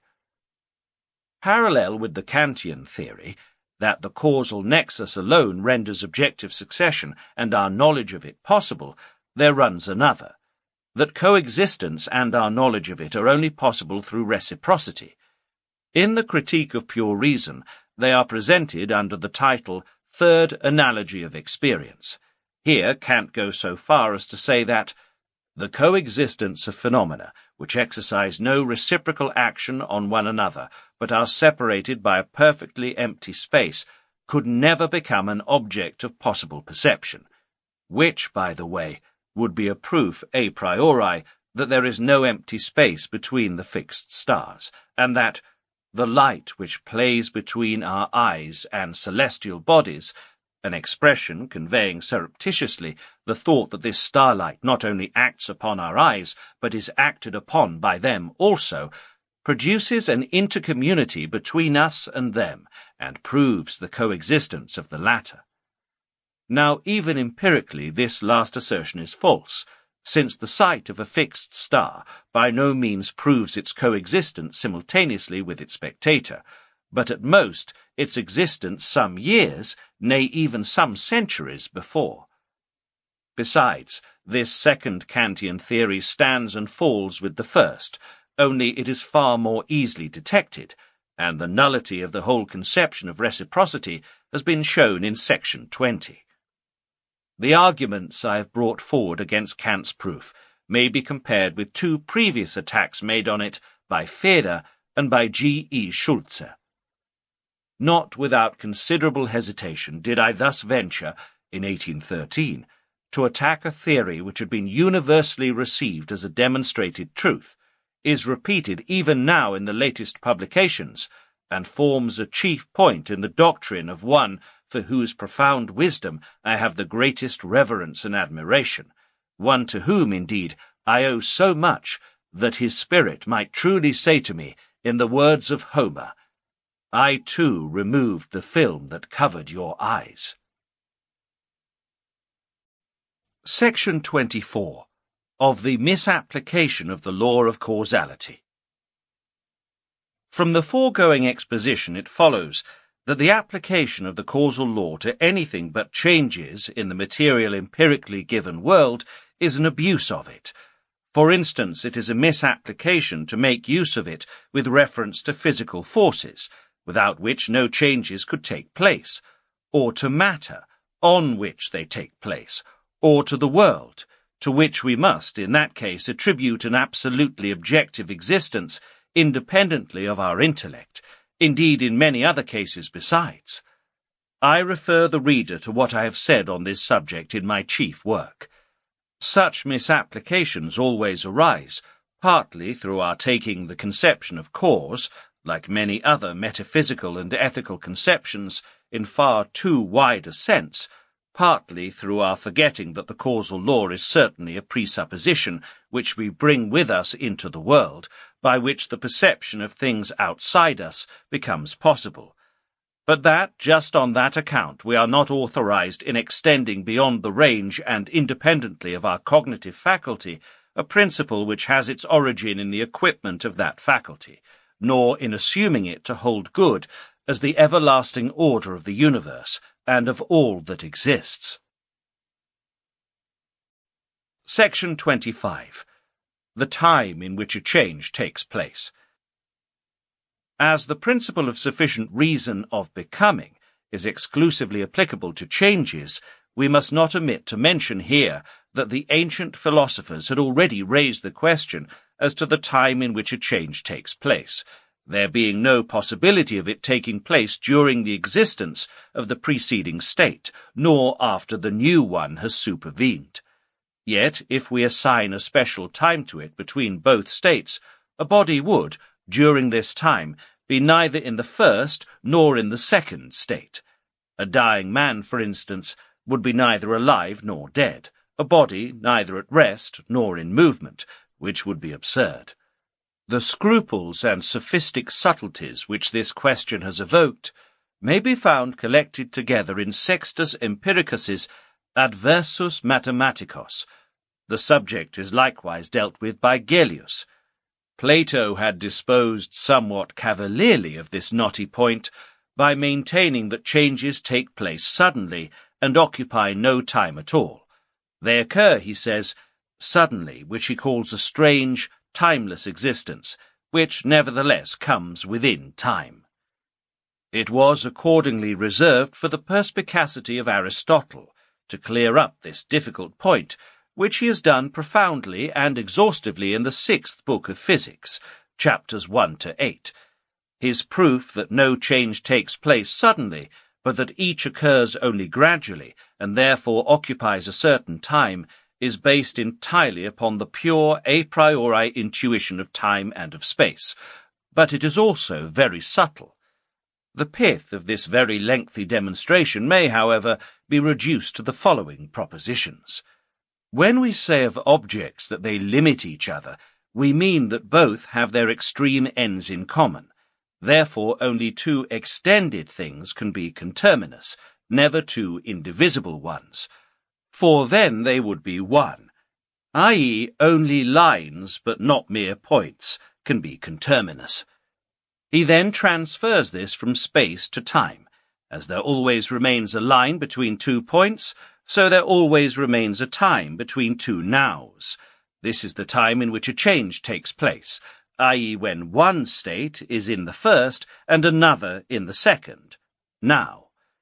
This time, like every other, is divisible to infinity.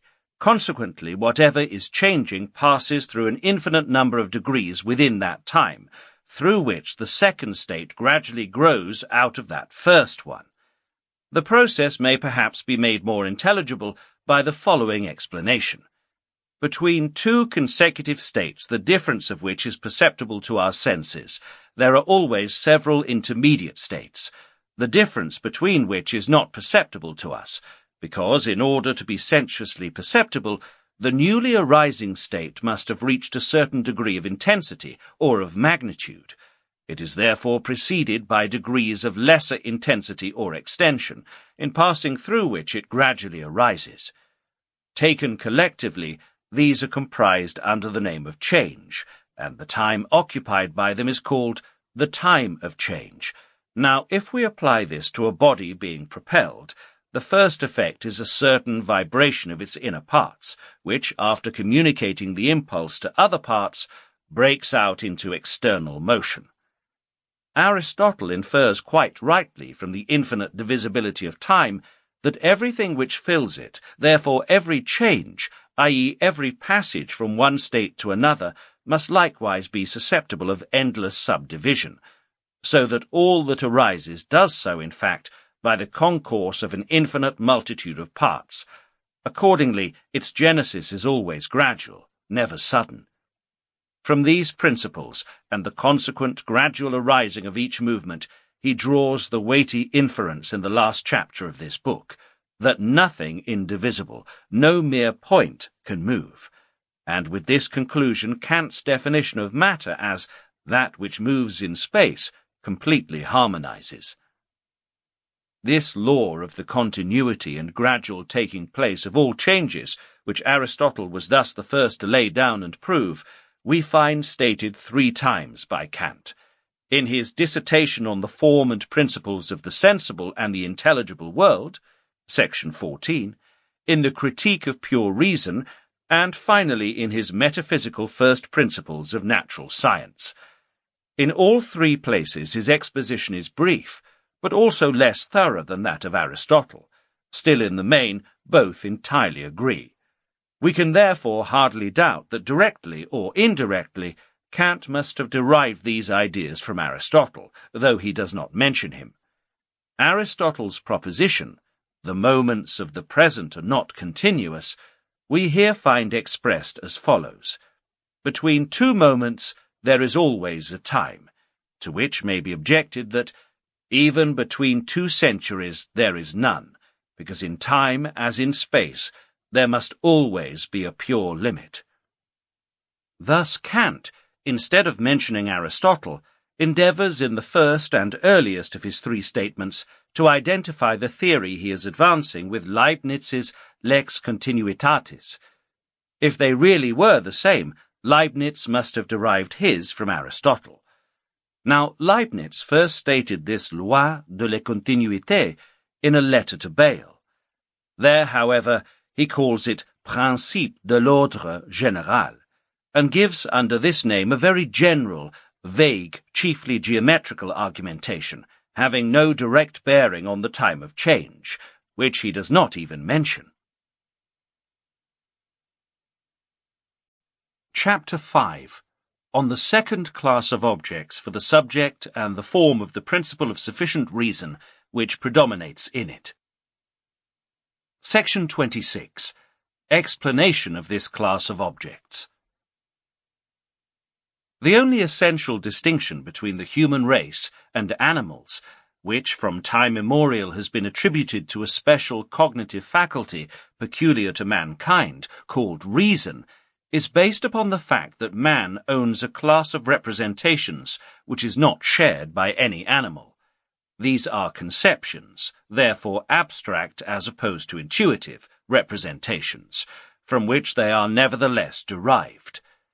The immediate consequence of this is that animals can neither speak nor laugh, but indirectly all those various important characteristics which distinguish human from animal life are its consequence. For through the supervention of abstract representation, motivation has now changed its character. Although human actions result with a necessity no less rigorous than that which rules the actions of animals, yet through this new kind of motivation, so far as here it consists in thoughts which render elective decision, i.e. a conscious conflict of motives, possible, action with a purpose, with reflection, according to plans and principles in concert with others, etc., etc., now takes the place of mere impulse given by present perceptible objects. But by this it gives rise to all that renders human life so rich, so artificial, and so terrible, that man in this Western Hemisphere, where his skin has become bleached, and where the primitive, true, profound religions of his first home could not follow him, now no longer recognizes animals as his brethren, and falsely believes them to differ fundamentally from him, seeking to confirm this illusion by calling them brutes, giving degrading names to the vital functions which they have in common with him, and proclaiming them outlaws. And thus he hardens his heart against that identity of being between them and himself, which is, nevertheless, constantly obtruding itself upon him. Still, as we have said, the whole difference lies in this, that besides the intuitive representations examined in the last chapter, which are shared by animals, other abstract representations derived from these intuitive ones are lodged in the human brain, which is chiefly on this account so much larger than that of animals. Representations of this sort have been called conceptions, because each comprehends innumerable individual things in, or rather under itself, and thus forms a complex. We may also define them as representations drawn from representations, for in forming them, the faculty of abstraction decomposes the complete intuitive representations described in our last chapter into their component parts, in order to think each of these parts separately as the different qualities of or relations between things. By this process, however, the representations necessarily forfeit their perceptibility, just as water, when decomposed, ceases to be fluid and visible. For although each quality thus isolated, abstracted, can quite well be thought by itself, it does not at all follow that it can be perceived by itself. We form conceptions by dropping a good deal of what is given us in perception, in order to be able to think the rest by itself. To conceive, therefore, is to think less than we perceive. If, after considering diverse objects of perception, we drop something different belonging to each, yet retain what is the same in all, the result will be the genus of that species. The generic conception is, accordingly, always the conception of every species comprised under it, after deducting all that does not belong to every species. Now, as every possible conception may be thought as a genus, a conception is always something general, and as such not perceptible. Every conception has on this account also its sphere, as the sum total of what may be thought under it. The higher we ascend in abstract thought, the more we deduct, the less therefore remains to be thought. The highest, i.e. the most general conceptions, are the emptiest and poorest, and at last become mere husks, such as, for instance, being, essence, thing, becoming, etc., etc. Of what avail, by the way, can philosophical systems be, which are only spun out of conceptions of this sort, and have for their substance mere flimsy husks of thoughts like these? They must of necessity be exceedingly empty, poor, and therefore also dreadfully tiresome. Now, as representations, thus sublimated and analysed to form abstract conceptions, have, as we have said, forfeited all perceptibility, they would entirely escape our consciousness, and be of no avail to it for the thinking processes to which they are destined, were they not fixed and retained in our senses by arbitrary signs. These signs are words. In as far as they constitute the contents of dictionaries, and therefore of language, words always designate general representations, conceptions, never perceptible objects, whereas a lexicon which enumerates individual things only contains proper names, not words, and is either a geographical or historical dictionary. That is to say, it enumerates what is separated either by time or by space, for, as my readers know, time and space are the principium individuationis. It is only because animals are limited to intuitive representations, and incapable of any abstraction, incapable therefore of forming conceptions, that they are without language, even when they are able to articulate words, whereas they understand proper names. That it is this same defect which excludes them from laughter, I have shown in my theory of the ridiculous. On analysing a long continuous speech made by a man of no education, we find in it an abundance of logical forms, clauses, turns of phrase, distinctions, and subtleties of all sorts, correctly expressed by means of grammatical forms with their inflections and constructions, and even with a frequent use of the sermo obliquus, of the different moods, etc., etc., all in conformity with rule, which astonishes us, and in which we are forced to recognize an extensive and perfectly coherent knowledge. Still, this knowledge has been acquired on the basis of the perceptible world, the reduction of whose whole essence to abstract conceptions is the fundamental business of the reason, and can only take place by means of language.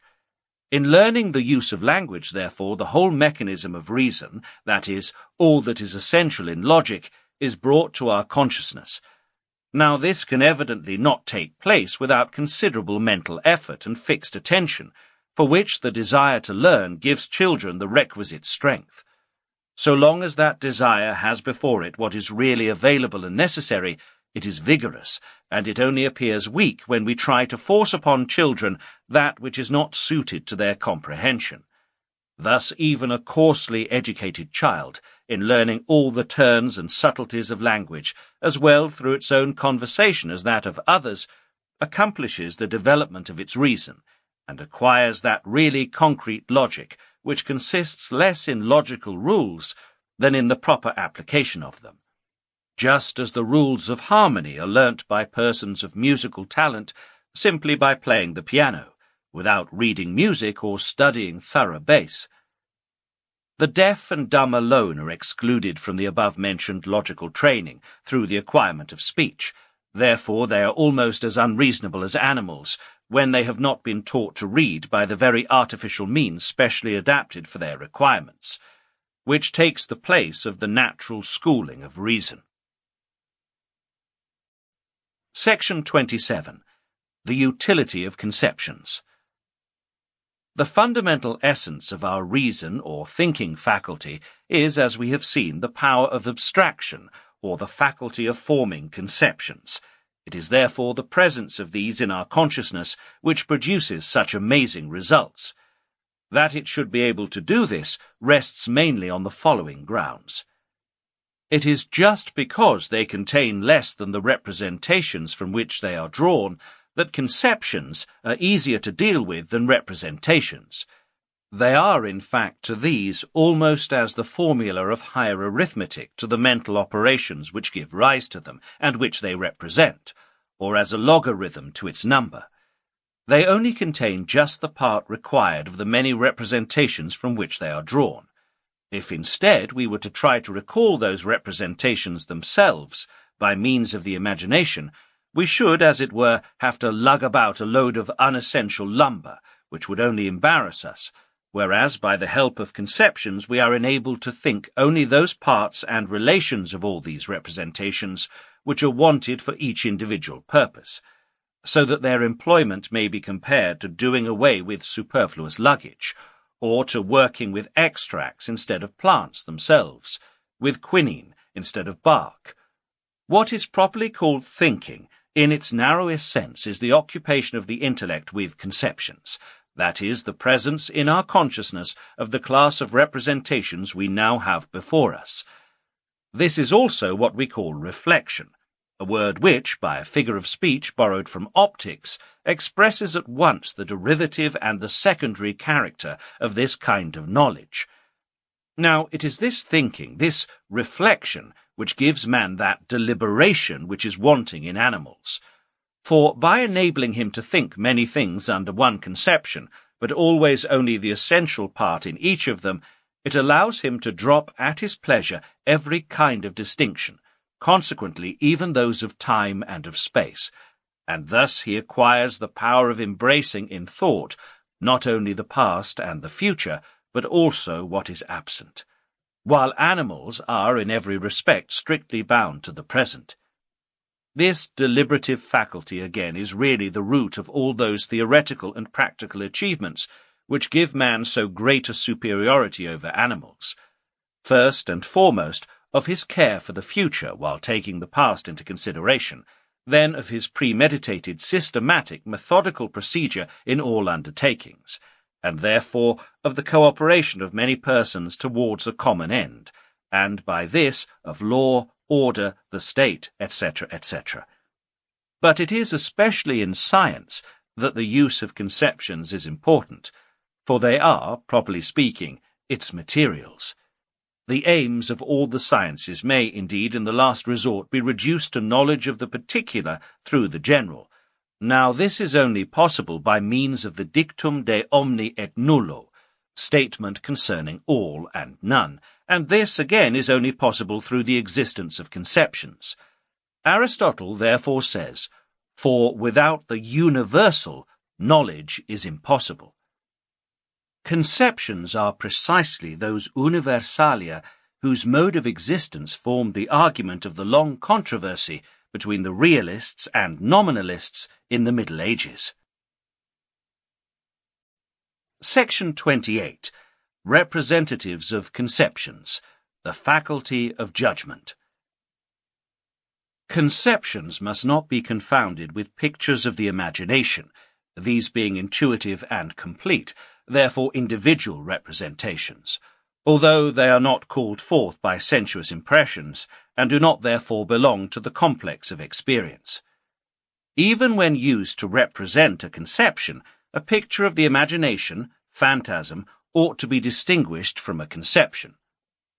We use phantasms as representatives of conceptions when we try to grasp the intuitive representation itself that has given rise to the conception, and to make it tally with that conception, which is in all cases impossible, for there is no representation, for instance, of dog in general, colour in general, triangle in general, number in general, nor is there any picture of the imagination which corresponds to these conceptions. Then we evoke the phantasm of some dog or other which, as a representation, must in all cases be determined, that is, it must have a certain size, shape, colour, etc., etc., even though the conception represented by it has no such determinations. When we use such representatives of conceptions, however, we are always conscious that they are not adequate to the conceptions they represent, and that they are full of arbitrary determinations. Towards the end of the first part of his 12th essay on human understanding, Hume expresses himself in agreement with this view, as also Rousseau in his Discours sur l'origine de l'inégalité. Kant's doctrine, on the contrary, is a totally different one. The matter is one which introspection and clear reflection can alone decide. Each of us must therefore examine himself as to whether he is conscious in his own conceptions of a monogram of pure imagination a priori, whether, for instance, when he thinks dog, he is conscious of something between a dog and a wolf, or whether, as I have here explained it, he is either thinking an abstract conception through his reason, or representing some representative of that conception as a complete picture through his imagination.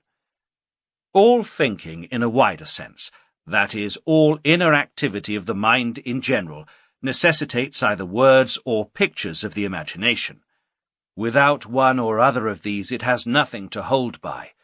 They are not, however, both necessary at the same time, although they may cooperate to their mutual support.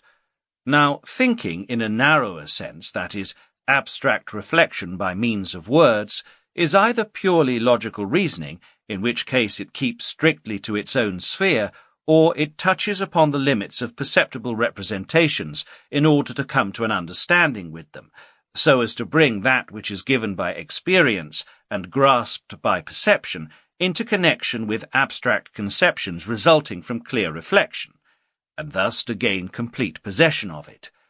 In thinking, therefore, we seek either for the conception or rule to which a given perception belongs, or for the particular case which proves a given conception or rule. In this quality, thinking is an activity of the faculty of judgment, and indeed, in the first case, a reflective, in the second, a subsuming activity. The faculty of judgment is accordingly the mediator between intuitive and abstract knowledge, or between the understanding and the reason. In most men it has merely rudimentary, often even merely nominal existence. They are destined to follow the lead of others, and it is as well not to converse with them more than is necessary. The true kernel of all knowledge is that reflection which works with the help of intuitive representations, for it goes back to the fountainhead, to the basis of all conceptions. Therefore it generates all really original thoughts, all primary and fundamental views, and all inventions, so far as chance had not the largest share in them. The understanding prevails in this sort of thinking, whilst the reason is the chief factor in purely abstract reflection. Certain thoughts which wander about for a long time in our heads belong to this sort of reflection. Thoughts which come and go, now clothed in one kind of intuition, now in another, until they at last become clear, fix themselves in conceptions and find words to express them. Some, indeed, never find words to express them, and these are, unfortunately, the best of all, quae voce meliora sunt, which are too good for words, as Apuleius says. Aristotle, however, went too far in thinking that no reflection is possible without pictures of the imagination. Nevertheless, what he says on this point, the soul never thinks without a picture of the imagination, and when we think of something, we must at the same time think, in addition, a picture of the imagination, and again, thinking is impossible without a picture of the imagination, made a strong impression upon the thinkers of the 15th and 16th centuries, who therefore frequently and emphatically repeat what he says. Pico della Mirandolo, for instance, says, Whoever reflects and thinks must, according to Aristotle, necessarily look at pictures of the imagination. Melanchthon says, whoever thinks must at the same time look at pictures of the imagination. And Giordano Bruno says, Aristotle says that whoever wants to know something must look at pictures of the imagination. Pomponatius expresses himself in the same sense. On the whole, all that can be affirmed is that every true and primary notion, every genuine philosophic theorem even, must have some sort of intuitive view for its innermost kernel or root.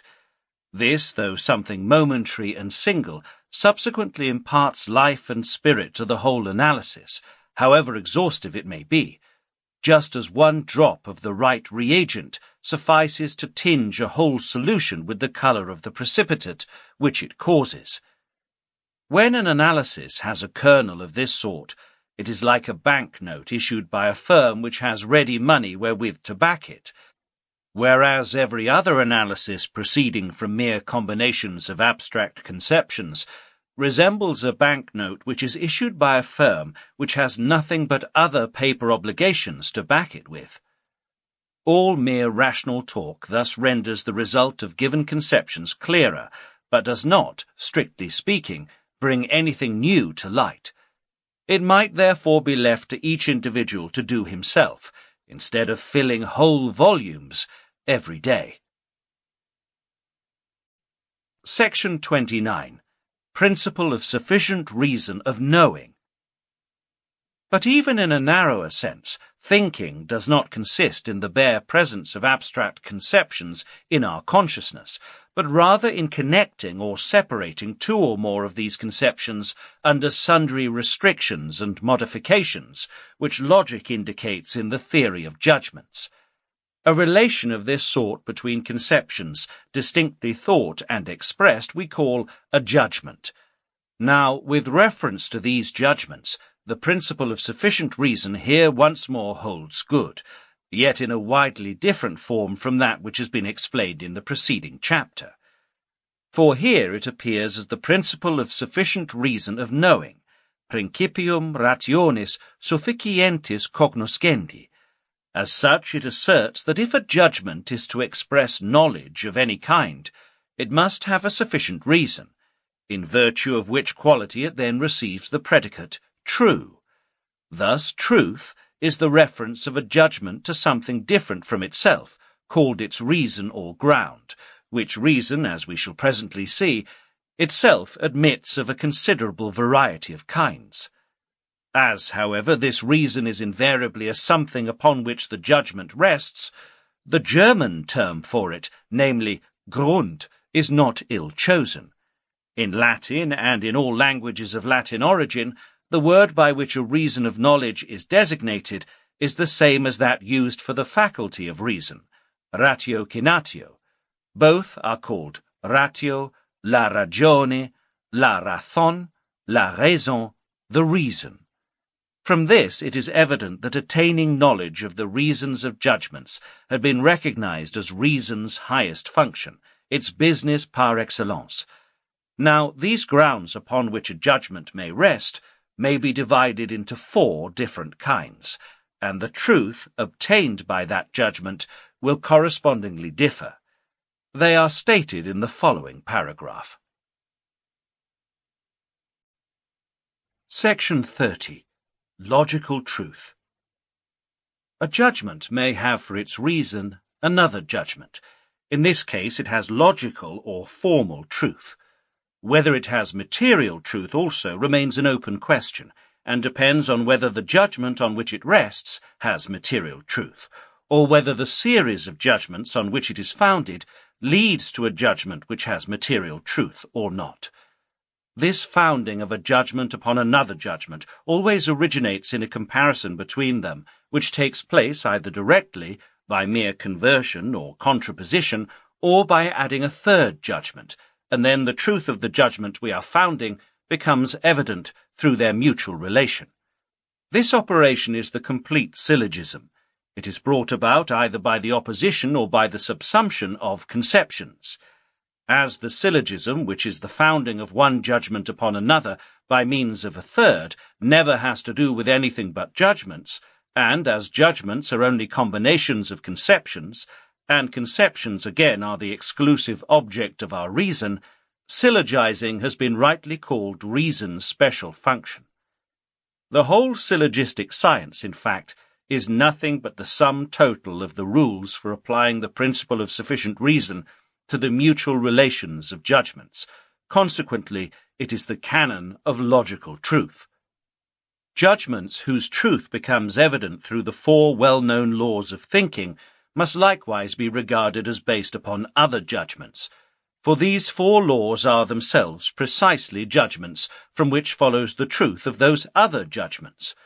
For instance, the judgment, "A triangle is a space enclosed within 3 lines," has for its last reason the principle of identity, that is to say, the thought expressed by that principle. The judgment, "No body is without extension," has for its last reason the principle of contradiction. This again, "Every judgment is either true or untrue," has for its last reason the principle of the excluded middle. And finally, "No one can admit anything to be true without knowing why," has for its last reason the principle of sufficient reason of knowing. In the general employment of our reason, we do not, it is true, before admitting them to be true, reduce judgments which follow from the four laws of thinking to their last reasons, as premises, for most men are even ignorant of the very existence of these abstract laws. The dependence of such judgments upon them as their premises is, however, no more diminished by this than the dependence of the first judgment upon the second, as its premise, is diminished by the fact that it is not at all necessary for the principle, "All bodies incline towards the centre of the earth," to be present in the consciousness of anyone who says, "This body will fall if its support is removed." That in logic, therefore, intrinsic truth should hitherto have been attributed to all judgments founded exclusively on the four laws of thinking. That is to say, that these judgments should have been pronounced directly true, and that this intrinsic logical truth should have been distinguished from extrinsic logical truth, as attributed to all judgments which have another judgment for their reason, I cannot approve. Every truth is the reference of a judgment to something outside of it, and the term intrinsic truth is a contradiction. Section 31. Empirical truth. A judgment may be founded upon a representation of the first class, i.e., a perception by means of the senses, consequently on experience. In this case it has material truth, and, moreover, if the judgment is founded immediately on experience, this truth is empirical truth.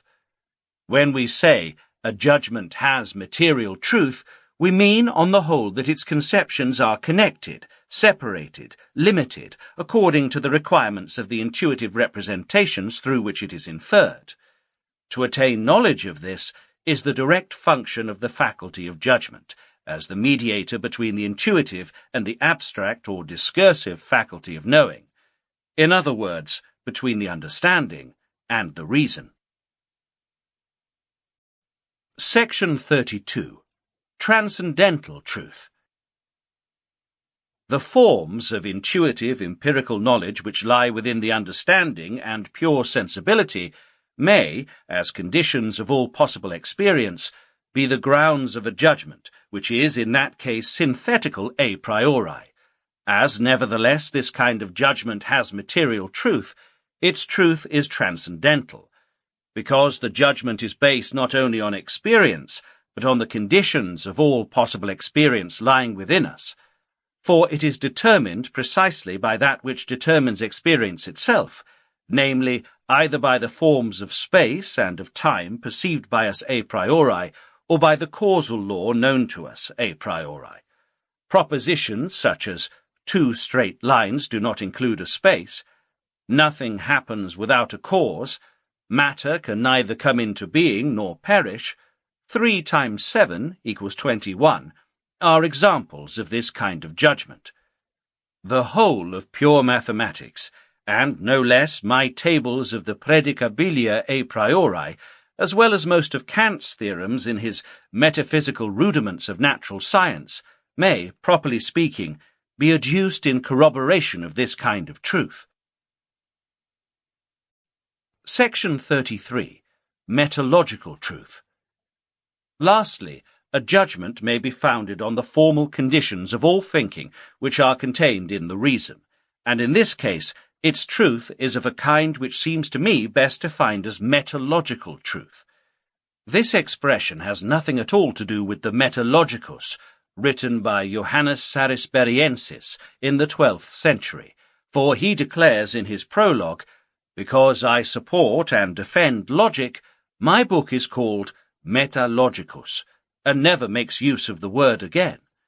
There are only 4 metallogically true judgments of this sort, which were discovered long ago by induction, and called the laws of all thinking, although entire uniformity of opinion as to their expression, and even as to their number, has not yet been arrived at, whereas all agree perfectly as to what they are on the whole meant to indicate.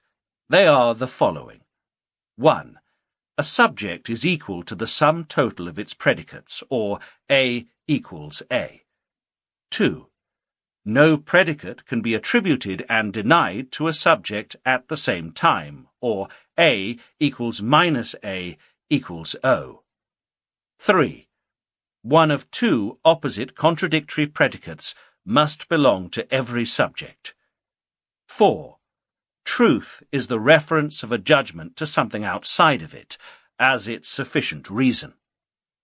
It is by means of a kind of reflection, which I am inclined to call reason's self-examination, that we know that these judgments express the conditions of all thinking, and therefore have these conditions for their reason.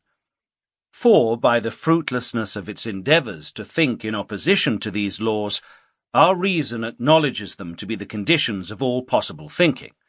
We then find out that it is just as impossible to think in opposition to them as it is to move the members of our body in a contrary direction to their joints. If it were possible for the subject to know itself, these laws would be known to us immediately, and we should not need to try experiments with them on objects, i.e. representations. In this respect, it is just the same with the reasons of judgments which have transcendental truth, for they do not either come into our consciousness immediately, but only in concreto, by means of objects, i.e. of representations. In endeavouring, for instance, to conceive a change without a preceding cause, or a passing into or out of being of matter, we become aware that it is impossible.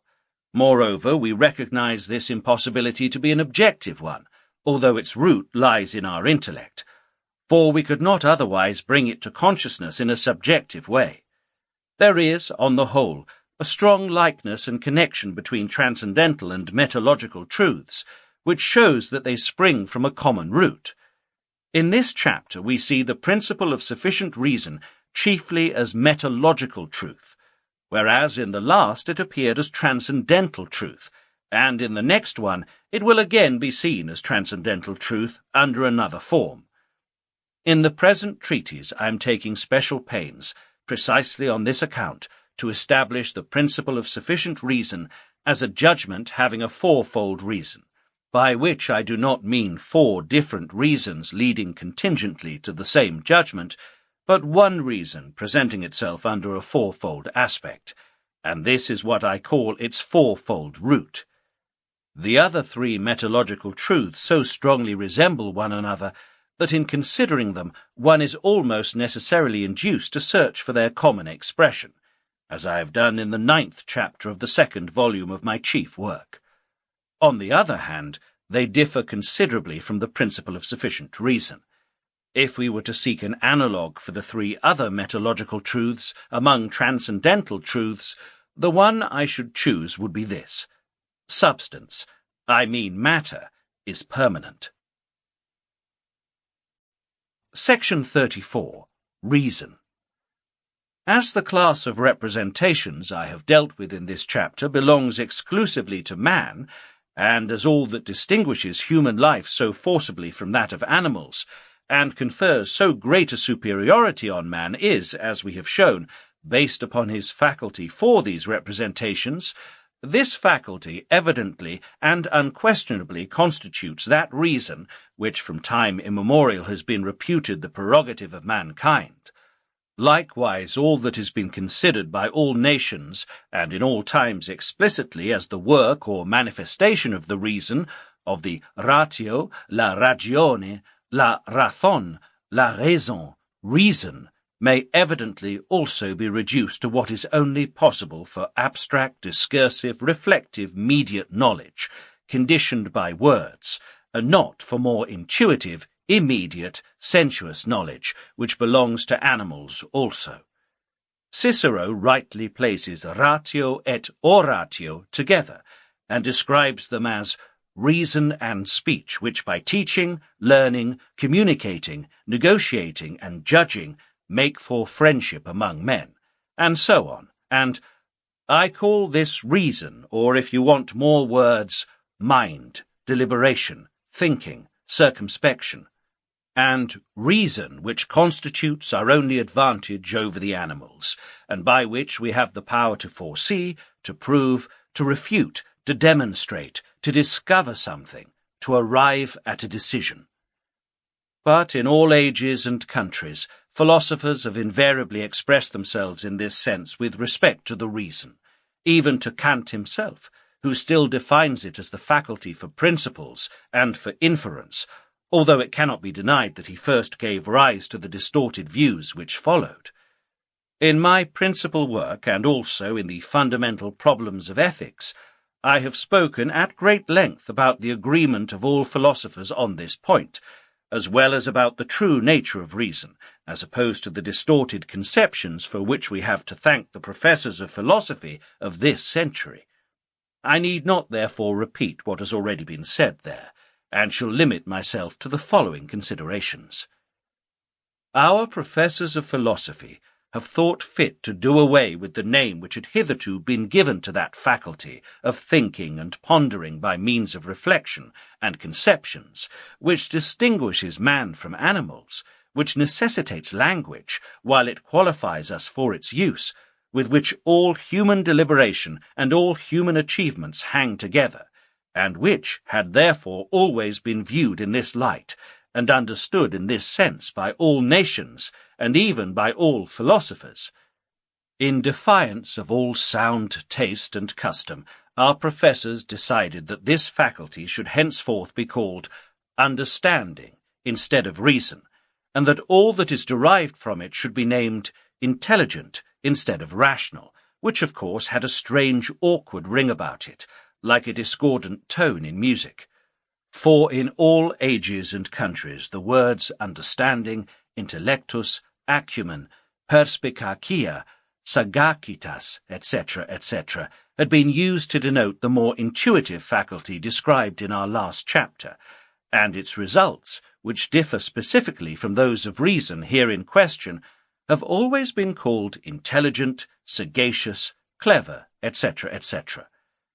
Intelligent and rational were accordingly always distinguished one from the other as manifestations of two entirely and widely different mental faculties.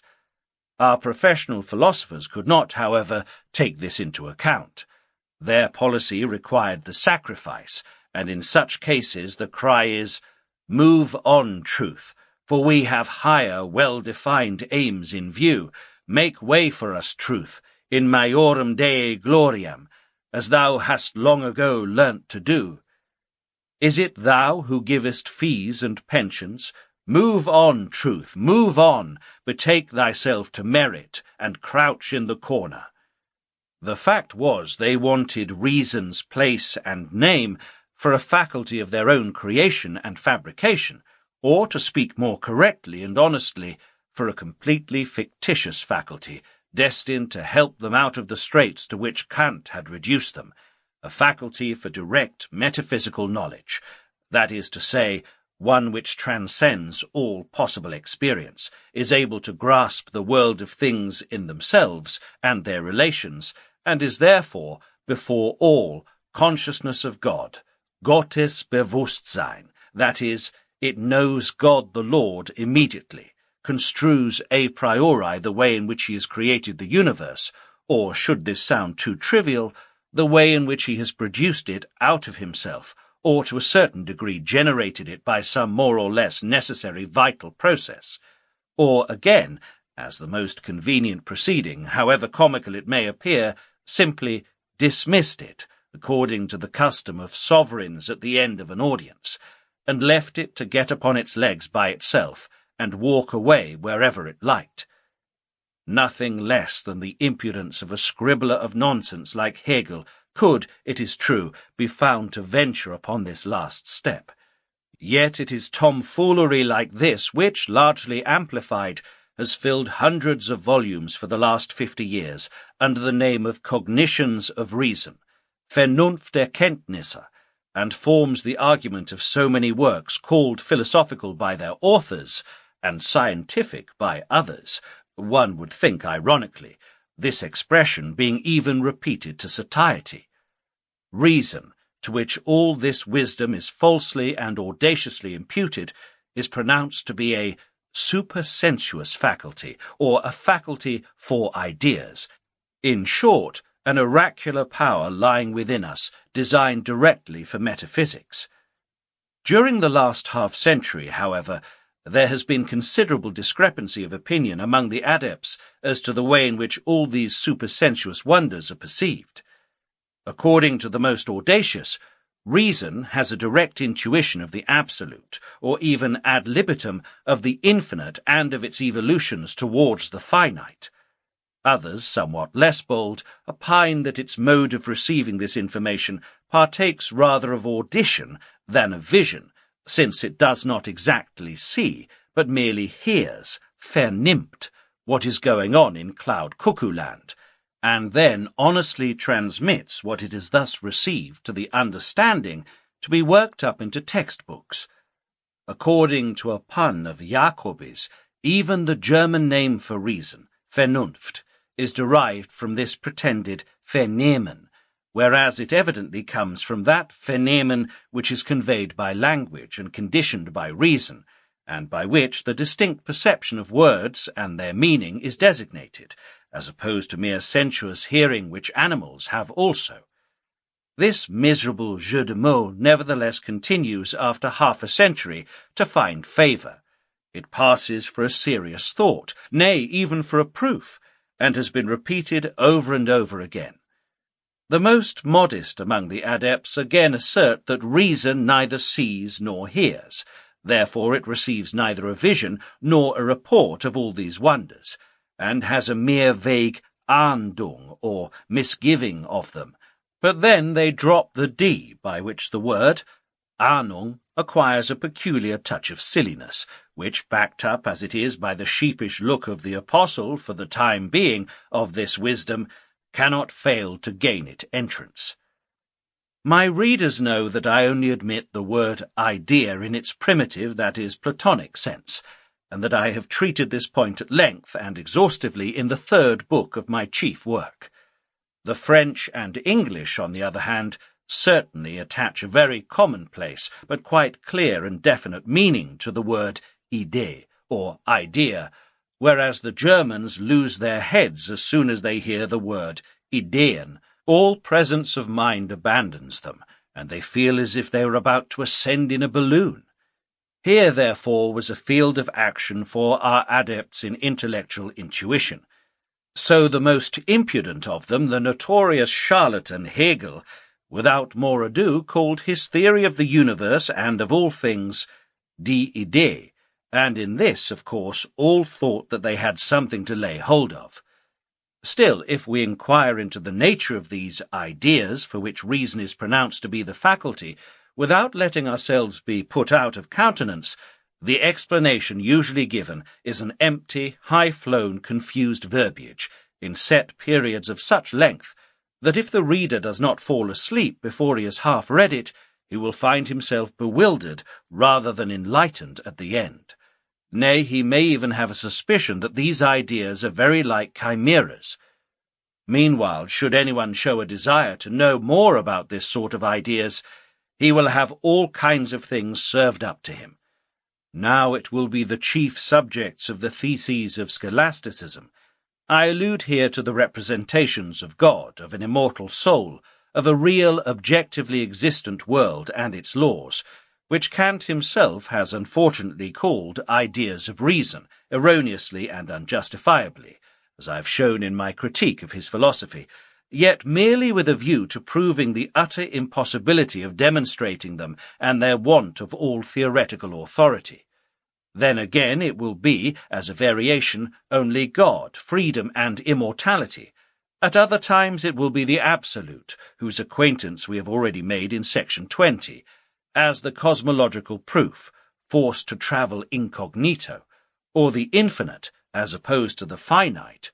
For, on the whole, the German reader is disposed to content himself with such empty talk as this, without perceiving that the only clear thought he can get out of it is that which has an end, and that which has none.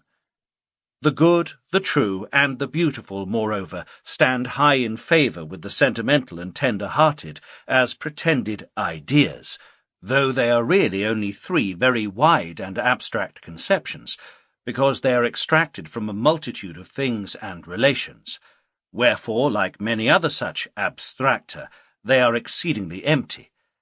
As regards their contents, I have shown above, in section 29, that truth is a quality belonging exclusively to judgments, that is, a logical quality, and as to the other two abstracta, I refer my readers partly to section 65 of the first volume, partly to the entire third book of my chief work. If, nevertheless, a very solemn and mysterious air is assumed, and the eyebrows are raised up to the wig whenever these three meagre abstracta are mentioned, young people may easily be induced to believe that something peculiar and inexpressible lies behind them, which entitles them to be called ideas, and harnessed to the triumphal car of this would-be metaphysical reason. When, therefore, we are told that we possess a faculty for direct, material, i.e. not only formal but substantial, supersensuous knowledge, that is, a knowledge which transcends all possible experience, a faculty specially designed for metaphysical insight, and inherent in us for this purpose, I must take the liberty to call this a downright lie. For the slightest candid self-examination will suffice to convince us that absolutely no such faculty resides within us. The result at which all honest, competent, authoritative thinkers have arrived in the course of ages, moreover tallies exactly with my assertion. It is as follows. All that is innate in the whole of our cognitive faculty, all that is therefore a priori and independent of experience, is strictly limited to the formal part of knowledge, that is, to the consciousness of the peculiar functions of the intellect, and of the only way in which they can possibly act. But in order to give material knowledge, these functions one and all require material from outside. Within us, therefore, lie the forms of external objective perception, time and space, and then the law of causality, as a mere form of the understanding which enables it to construct the objective corporeal world, finally the formal part of abstract knowledge. This last is deposited and treated of in logic, which our forefathers therefore rightly called the theory of reason. But this very logic teaches us also that the conceptions which constitute those judgments and conclusions to which all logical laws refer must look to intuitive knowledge for their material and their content, just as the understanding, which creates this intuitive knowledge, looks to sensation for the material which gives content to its a priori forms. Thus all that is material in our knowledge, that is to say, all that cannot be reduced to subjective form, to individual mode of activity, to functions of our intellect, its whole material, therefore, comes from outside, that is, in the last resort, from the objective perception of the corporeal world, which has its origin in sensation. Now it is this intuitive, and so far as material content is concerned, empirical knowledge, which reason, real reason, works up into conceptions, which it fixes sensuously by means of words, These conceptions then supply the materials for its endless combinations through judgments and conclusions, which constitute the weft of our thought world. Reason, therefore, has absolutely no material, but merely a formal content, and this is the object matter of logic, which consequently contains only forms and rules for thinking operations. In reflecting, reason is absolutely forced to take its material contents from outside, i.e. from the intuitive representations which the understanding has created. Its functions are exercised on them, first of all, in forming conceptions, by dropping some of the various qualities of things while retaining others, which are then connected together to a conception. Representations, however, forfeit their capacity for being intuitively perceived by this process, while they become easier to deal with, as has already been shown. It is therefore in this and in this alone that the efficiency of reason consists. Whereas it can never supply material content from its own resources, it has nothing but forms. Its nature is feminine. It only conceives, but does not generate. It is not by mere chance that the reason is feminine in all Latin as well as Teutonic languages, whereas the understanding is invariably masculine. In using such expressions as sound reason teaches this, or reason should control passion, we by no means imply that reason furnishes material knowledge out of its own resources, but rather do we point to the results of rational reflection, that is, to logical inference from principles which abstract knowledge has gradually gathered from experience, and by which we obtain a clear and comprehensive view, not only of what is empirically necessary, and may, therefore, the case occurring, be foreseen, but even of the reasons and consequences of our own deeds also. Reasonable or rational is everywhere synonymous with consistent or logical, and conversely, for logic is only reason's natural procedure itself expressed in a system of rules. Therefore, these expressions, rational and logical, stand in the same relation to one another as theory and practice. Exactly in this same sense, too, when we speak of a reasonable conduct, we mean by it the one which is quite consistent, one therefore which proceeds from general conceptions, and is not determined by the transitory impression of the moment. By this, however, the morality of such conduct is in no wise determined. It may be good or bad indifferently. Detailed explanations of all this are to be found in my Critique of Kant's Philosophy, and also in my Fundamental Problems of Ethics. Notions derived from pure reason are, lastly, those which have their source in the formal part, whether intuitive or reflective, of our cognitive faculty, those, consequently, which we are able to bring to our consciousness a priori, that is, without the help of experience. They are invariably based upon principles which have transcendental or metalogical truth. A reason, on the other hand, which supplies material knowledge primarily out of its own resources, and conveys positive information transcending the sphere of possible experience, a reason which, in order to do this, must necessarily contain innate ideas, is a pure fiction, invented by our professional philosophers, and a product of the terror with which Kant's critique of pure reason has inspired them. I wonder now whether these gentlemen know a certain Locke, and whether they have ever read his works.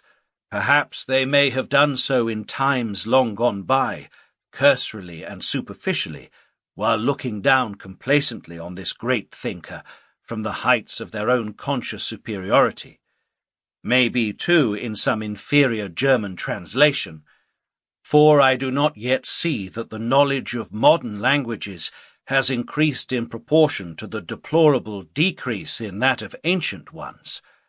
How could time besides be found for such old croakers as Locke, when even a real thorough knowledge of Kant's philosophy at present hardly exists, excepting in a very few very old heads? The youth of the generation now at its maturity had of course to be spent in the study of Hegel's gigantic mind, of the sublime Schleiermacher, and of the acute Herbart. Alas, alas! The great mischief in academical hero-worship of this sort, and in the glorification of university celebrities by worthy colleagues in office or hopeful aspirants to it, is precisely that ordinary intellects, nature's mere manufactured ware, are presented to honest, credulous youths of immature judgment as masterminds, exceptions, and ornaments of mankind. The students forthwith throw all their energies into the barren study of the endless, insipid scribblings of such mediocrities, thus wasting the short, invaluable period allotted to them for higher education, instead of using it to attain the sound information they might have found in the works of those extremely rare, genuine, truly exceptional thinkers.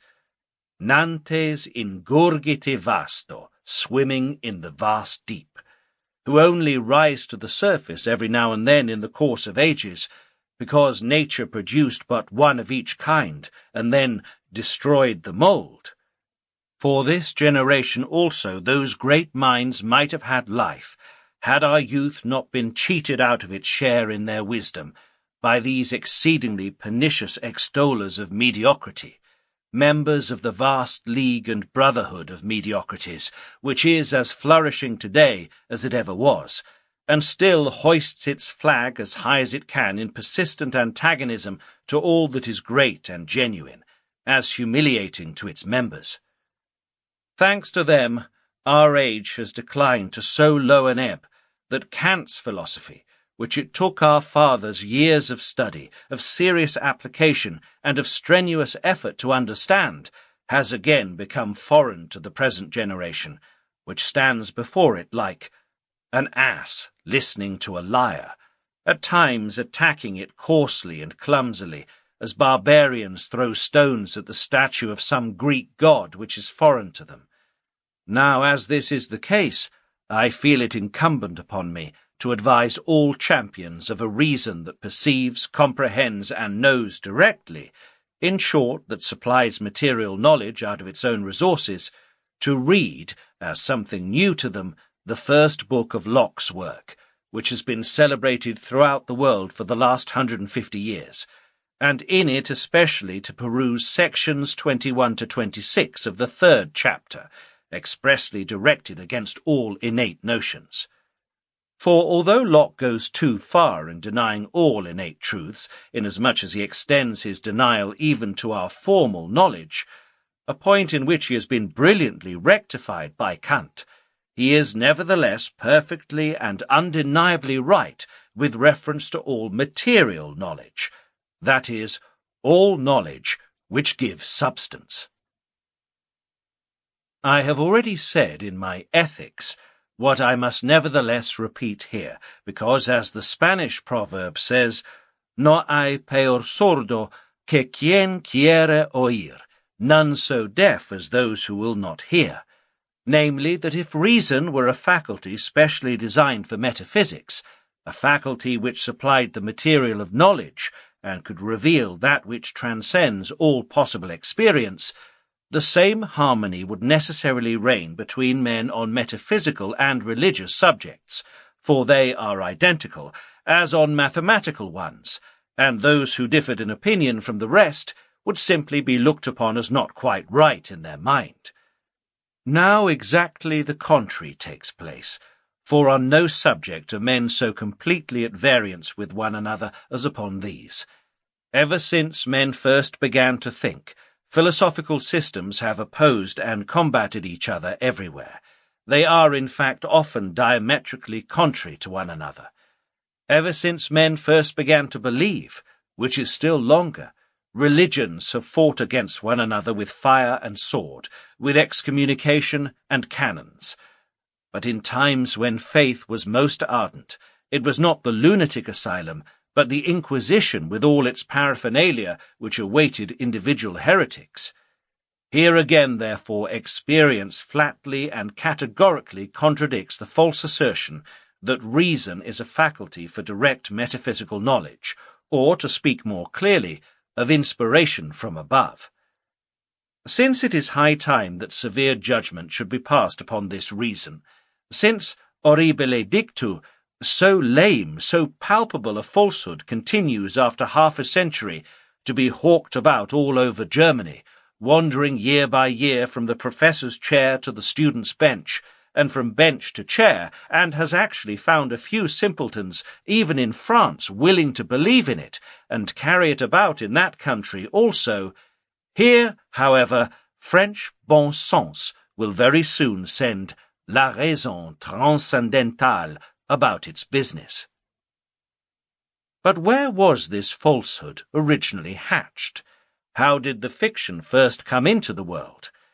I am bound to confess that it was first originated by Kant's practical reason with its categorical imperative. For when this practical reason had once been admitted, nothing further was needed than the addition of a second, no less sovereign theoretical reason as its counterpart or twin sister, a reason which proclaims metaphysical truths ex tripode.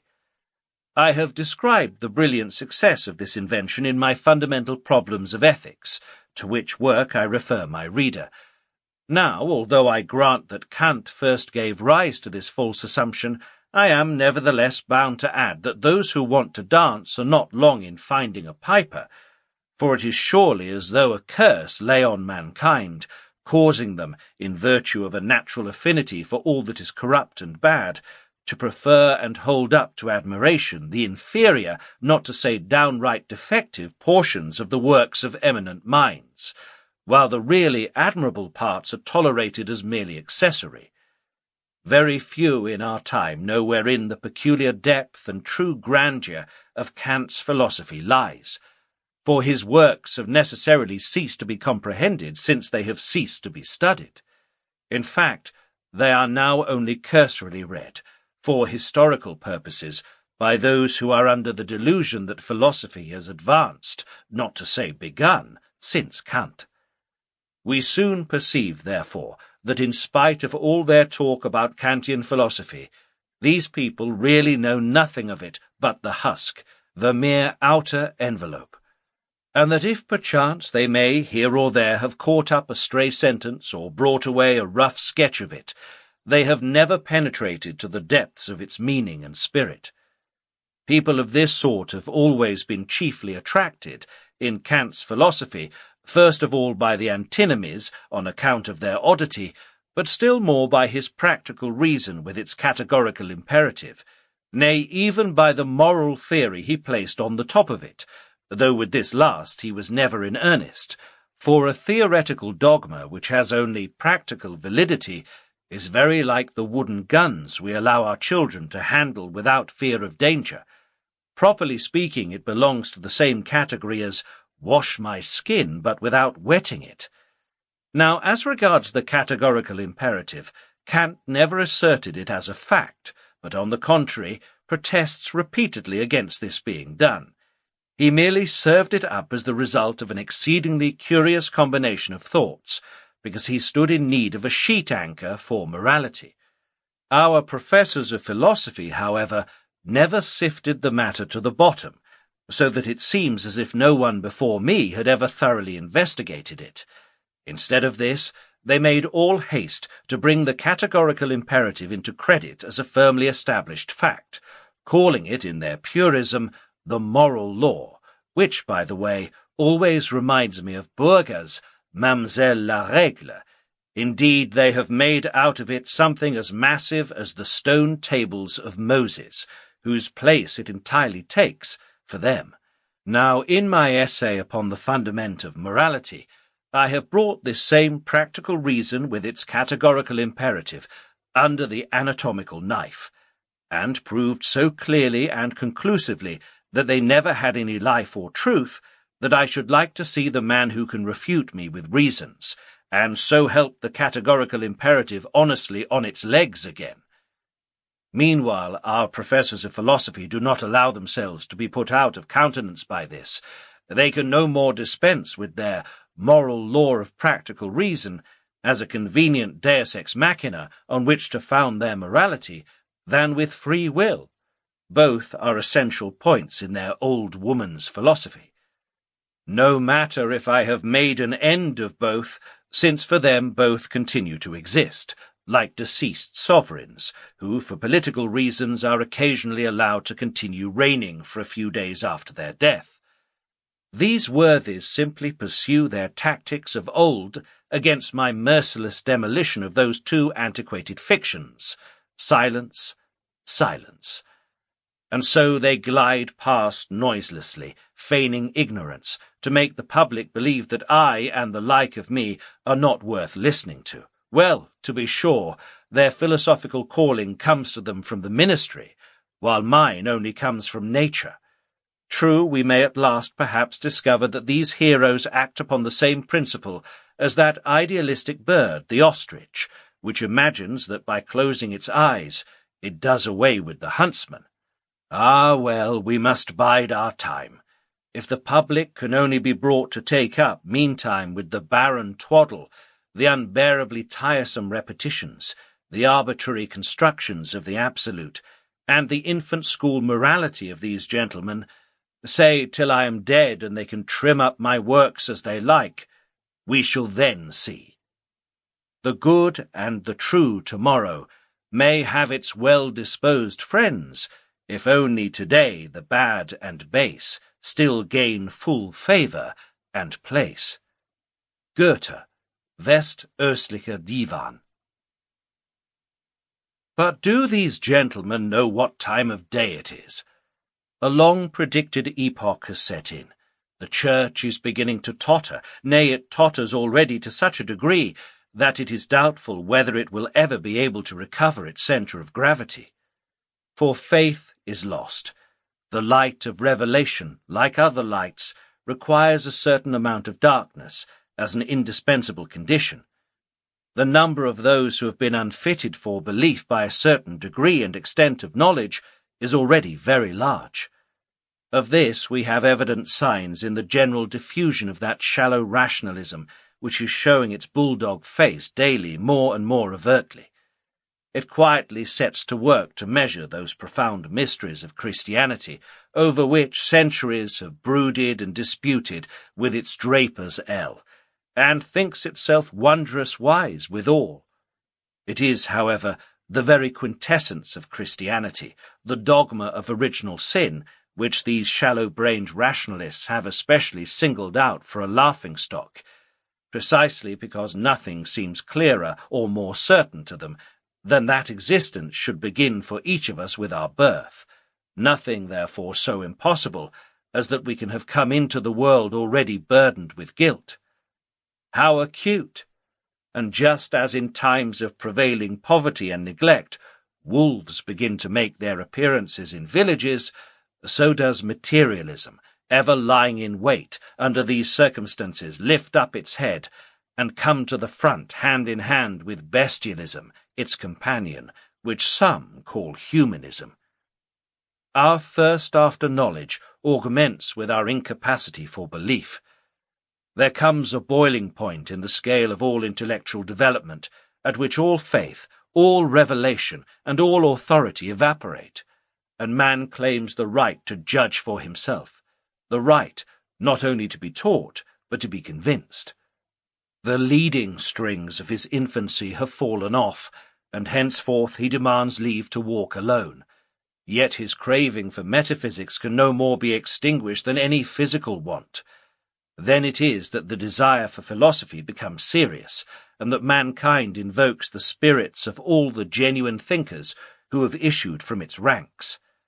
Then, too, empty verbiage and the impotent endeavours of emasculated intellects no longer suffice. The want of a serious philosophy is felt, having other aims in view than fees and salaries, and caring little, therefore, whether it meets the approbation of cabinet ministers or councillors, whether it serves the purposes of this or that religious faction, or not. A philosophy which, on the contrary, clearly shows that it has a very different mission in view from that of procuring a livelihood for the poor in spirit. But I return to my argument.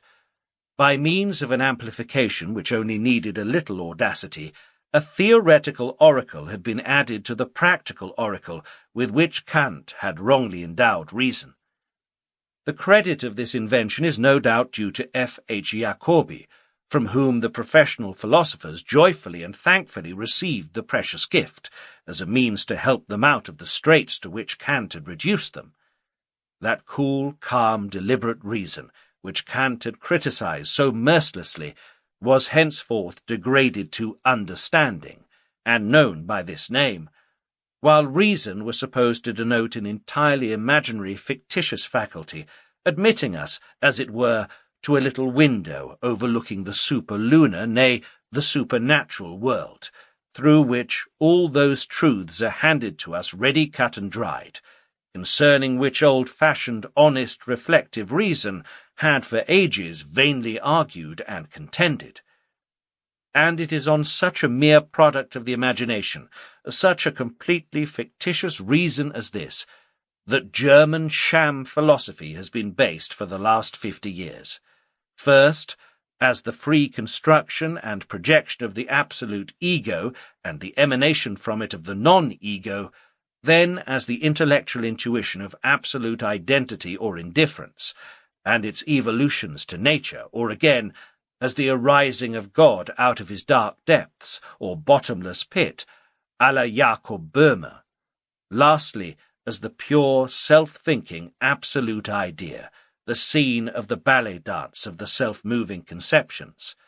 Still, at the same time, always as immediate apprehension, Vernehmen, of the divine, the supersensuous, the deity, verity, beauty, and as many other T's as may be desired, or even as a mere vague presentiment of all these wonders. So this is reason, is it? Oh no, it is simply a farce, of which our professors of philosophy, who are sorely perplexed by Kant's serious critiques, avail themselves in order to pass off the subjects of the established religion of their country, somehow or other, by hook or by crook, for the results of philosophy. For it behoves all professorial philosophy, before all things, to establish beyond doubt, and to give a philosophical basis to, the doctrine that there is a God, creator and ruler of the universe, a personal, consequently individual being, endowed with understanding and will, who has created the world out of nothing, and who rules it with sublime wisdom, power, and goodness. This obligation, however, places our professors of philosophy in an awkward position with respect to serious philosophy. For Kant had appeared, and the Critique of Pure Reason was written more than 60 years ago, the result being that of all the proofs of the existence of God which had been brought forward during the Christian ages, and which may be reduced to 3 which alone are possible, none are able to accomplish the desired end. Nay, the impossibility of any such proof, and with it the impossibility of all speculative theology, is shown at length a priori, and not in the empty verbiage or Hegelian jargon now in fashion, which may be made to mean anything one likes, but quite seriously and honestly in the good old-fashioned way, wherefore, however little it may have been to the taste of many people, nothing cogent could be brought forward in reply to it for the last 60 years, and the proofs of the existence of God have, in consequence, lost all credit, and are no longer in use. Our professors of philosophy have even begun to look down upon them and treat them with decided contempt, as ridiculous and superfluous attempts to demonstrate what was self-evident. Ho, ho, what a pity this was not found out sooner! How much trouble might have been spared in searching whole centuries for these proofs, and how needless it would have been for Kant to bring the whole weight of his Critique of Reason to bear upon and crush them.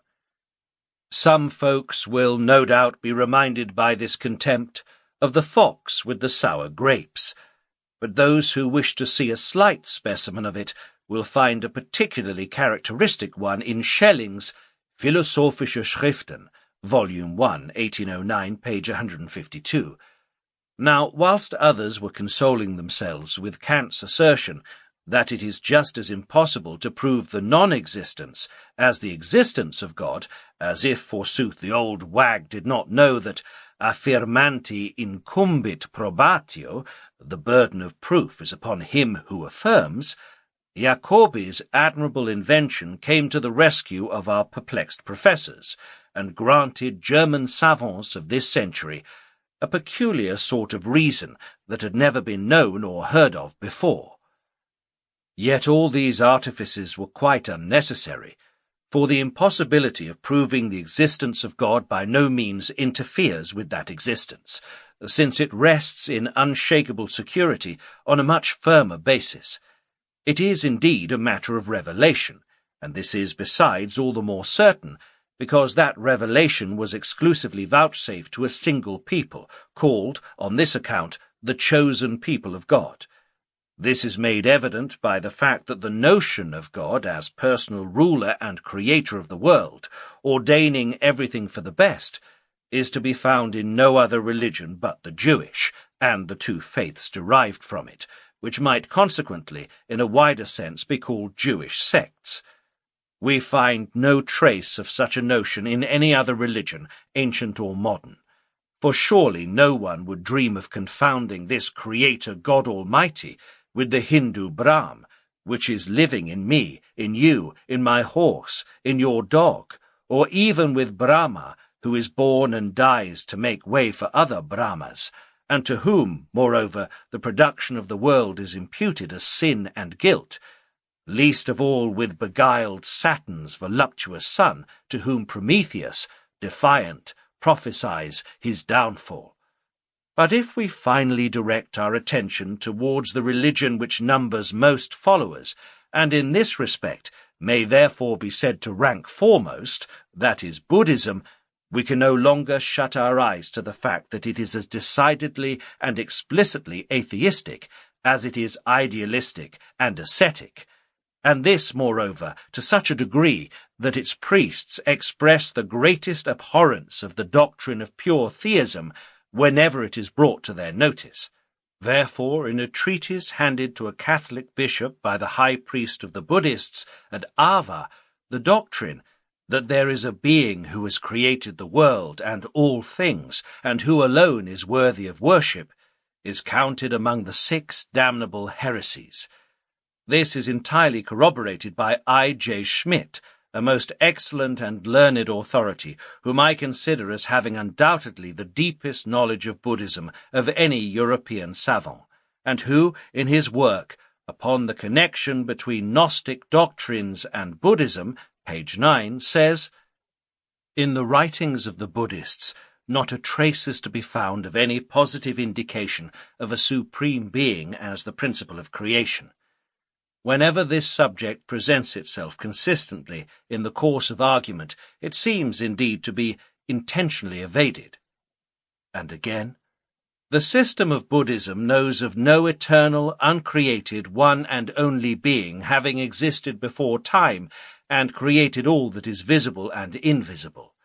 This idea is quite foreign to Buddhism, and not a trace of it is to be found in Buddhist works. And just as little mention do we find of creation. True, the visible universe is not without a beginning, but it arose out of empty space, according to consistent, immutable natural laws. We should, however, err were we to assume that anything, call it fate or nature, is regarded or revered by the Buddhists as a divine principle.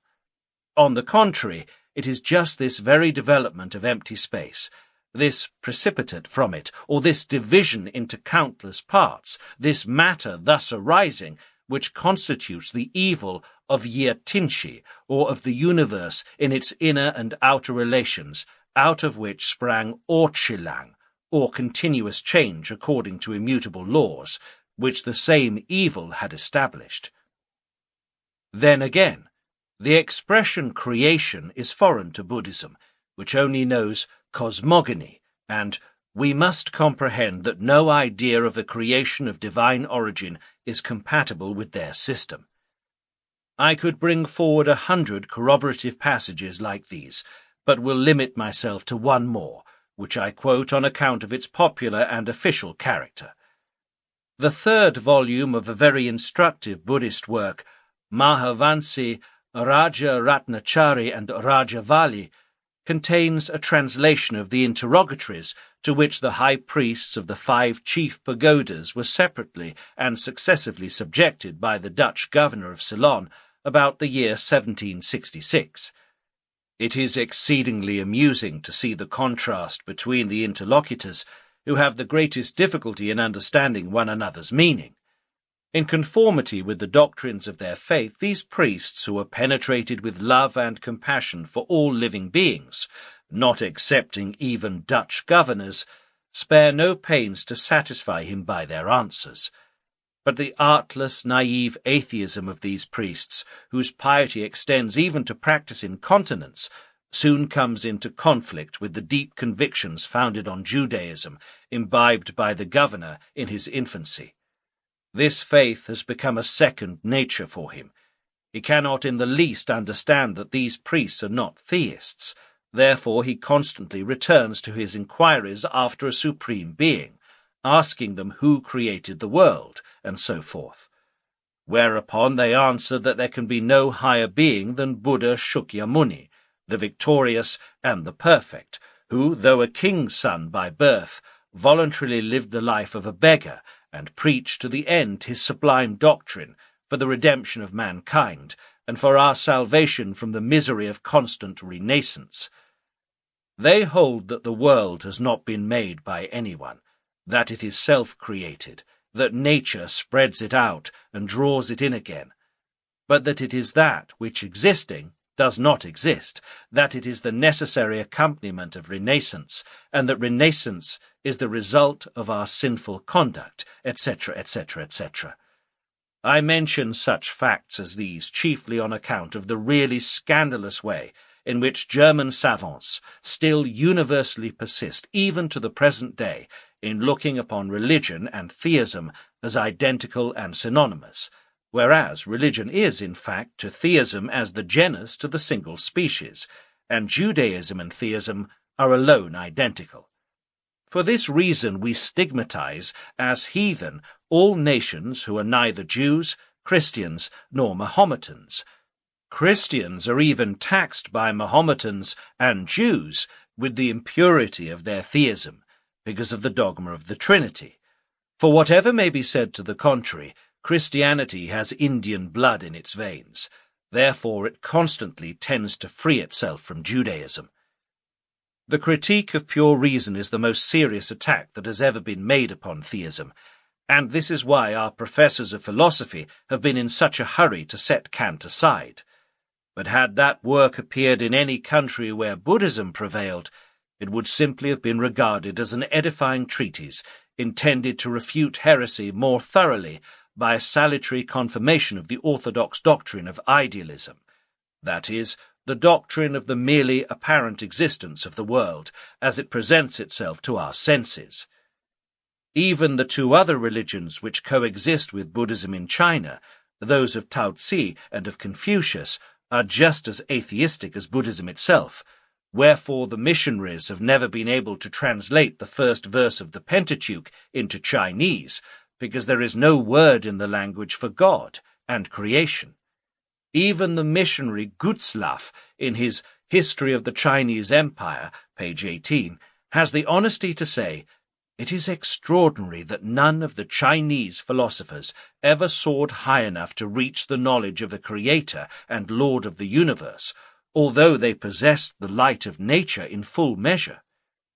J. F. Davis likewise quotes a passage which is quite in accordance with this from Milne's preface to his translation of the Xing Yu, where, in speaking of that work, he says that we may see from it that the bare light of nature, as it is called, even when aided by all the light of pagan philosophy, is totally incapable of leading men to the knowledge and worship of the true God. All this confirms the fact that revelation is the sole foundation on which theism rests. Indeed, it must be so, unless revelation is to be superfluous. This is a good opportunity for observing that the word atheism itself implies a surreptitious assumption, since it takes theism for granted as a matter of course. It would be more honest to say non-Judaism instead of atheism, and non-Jew instead of atheist. Now, as according to the above, the existence of God belongs to revelation, by which it is firmly established, it has no need whatever of human authentication. Philosophy, however, is, properly speaking, only an idle, superfluous attempt to let reason, that is, the human power of thinking, reflecting, deliberating, once in a while try its own powers unassisted, as a child is now and then allowed to run alone on a lawn and try its strength without leading strings, just to see what will come of it. Tests and experiments of this kind we call speculation, and it lies in the nature of the matter that it should, for once, leave all authority, human or divine, out of consideration, ignore it, and go its own way in search of the most sublime, most important truths. Now, if on this basis it should arrive at the very same results as those mentioned above, to which Kant had come, speculation has no right on that account to cast all honesty and conscience forthwith aside, and take to byways, in order somehow or other to get back to the domain of Judaism, as its conditio sine qua non, absolutely necessary condition. It ought rather henceforth to seek truth quite honestly and simply by any road that may happen to lie open before it, but never to allow any other light than that of reason to guide it, thus advancing calmly and confidently, like one at work in his vocation, without concern as to where that road may lead. If our professors of philosophy put a different construction on the matter, and hold that they cannot eat their bread in honour so long as they have not reinstalled God Almighty on his throne, as if, forsooth, he stood in need of them, this already accounts for their not relishing my writings, for I certainly do not deal in this sort of article, nor have I the newest reports to communicate about the Almighty every Leipzig fair time, as they have. Chapter 6. On the third class of objects for the subject, and that form of the principle of sufficient reason which predominates in it. Section 35. Explanation of this class of objects. It is the formal part of complete representations, that is to say, the intuitions given us a priori of the forms of the outer and inner sense, i.e. of space and of time, which constitutes the third class of objects for our representative faculty.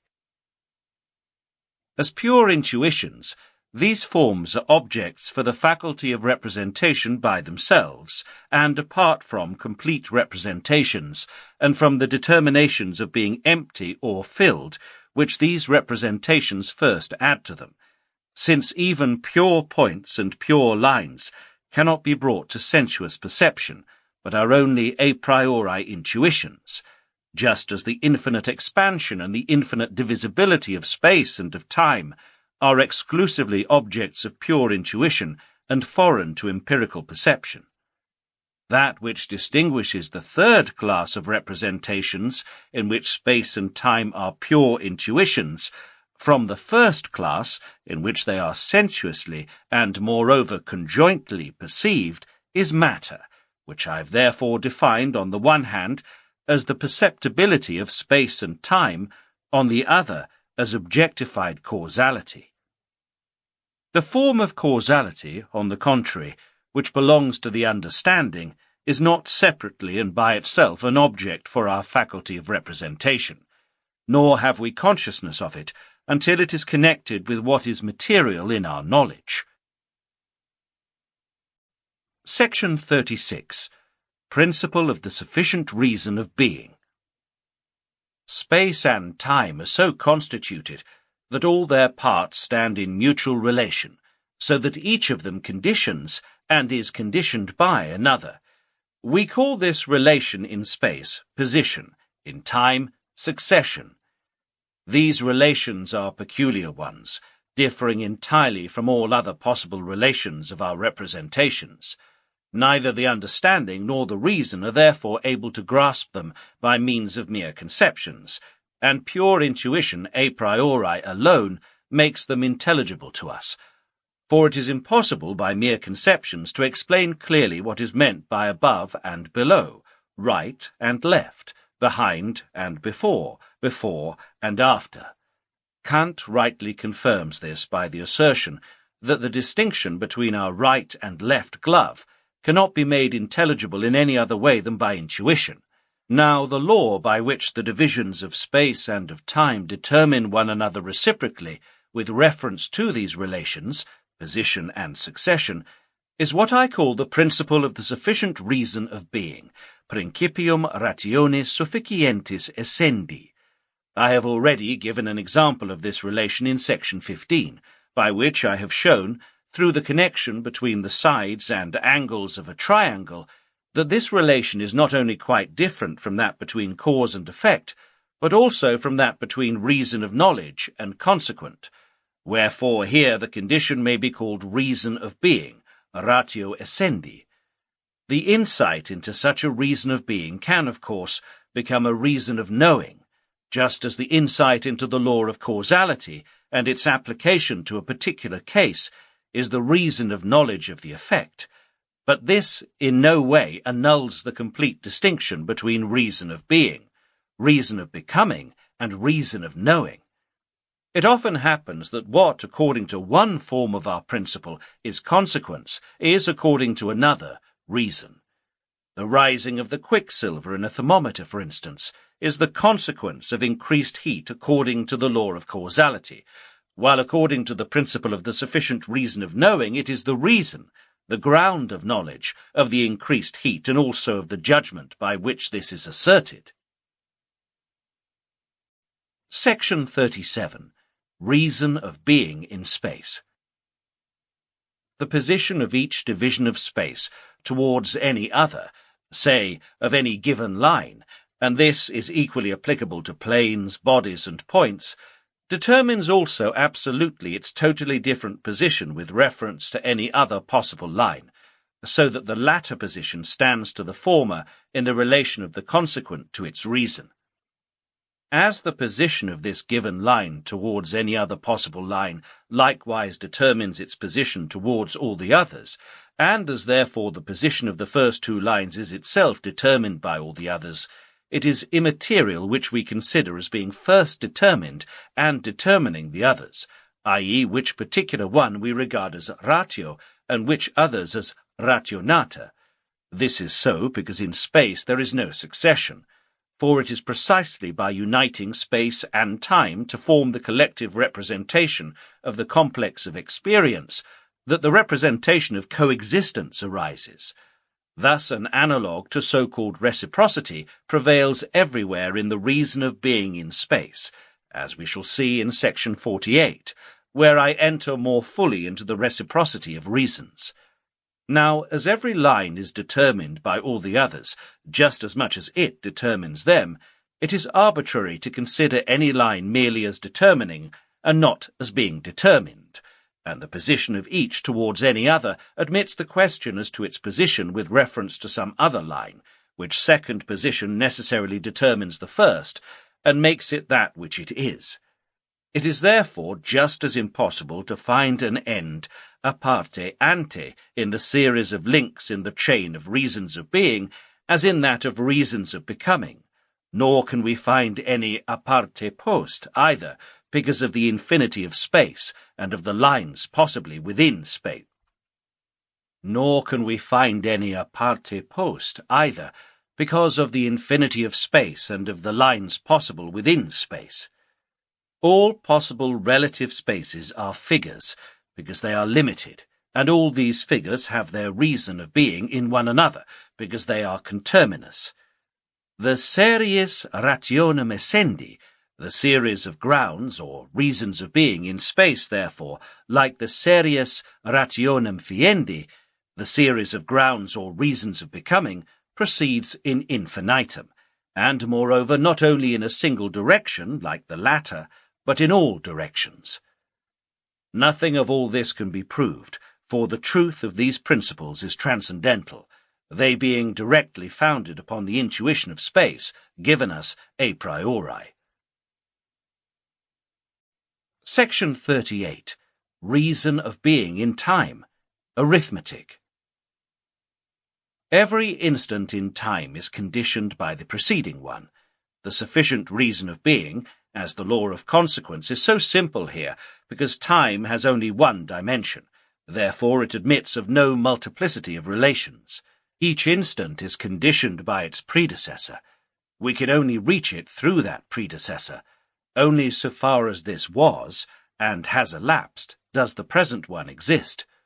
All counting rests upon this nexus of the divisions of time, numbers only serving to mark the single steps in the succession. Upon it, therefore, rests all arithmetic likewise, which teaches absolutely nothing but methodical abbreviations of numeration. Each number presupposes its predecessors as the reasons of its being.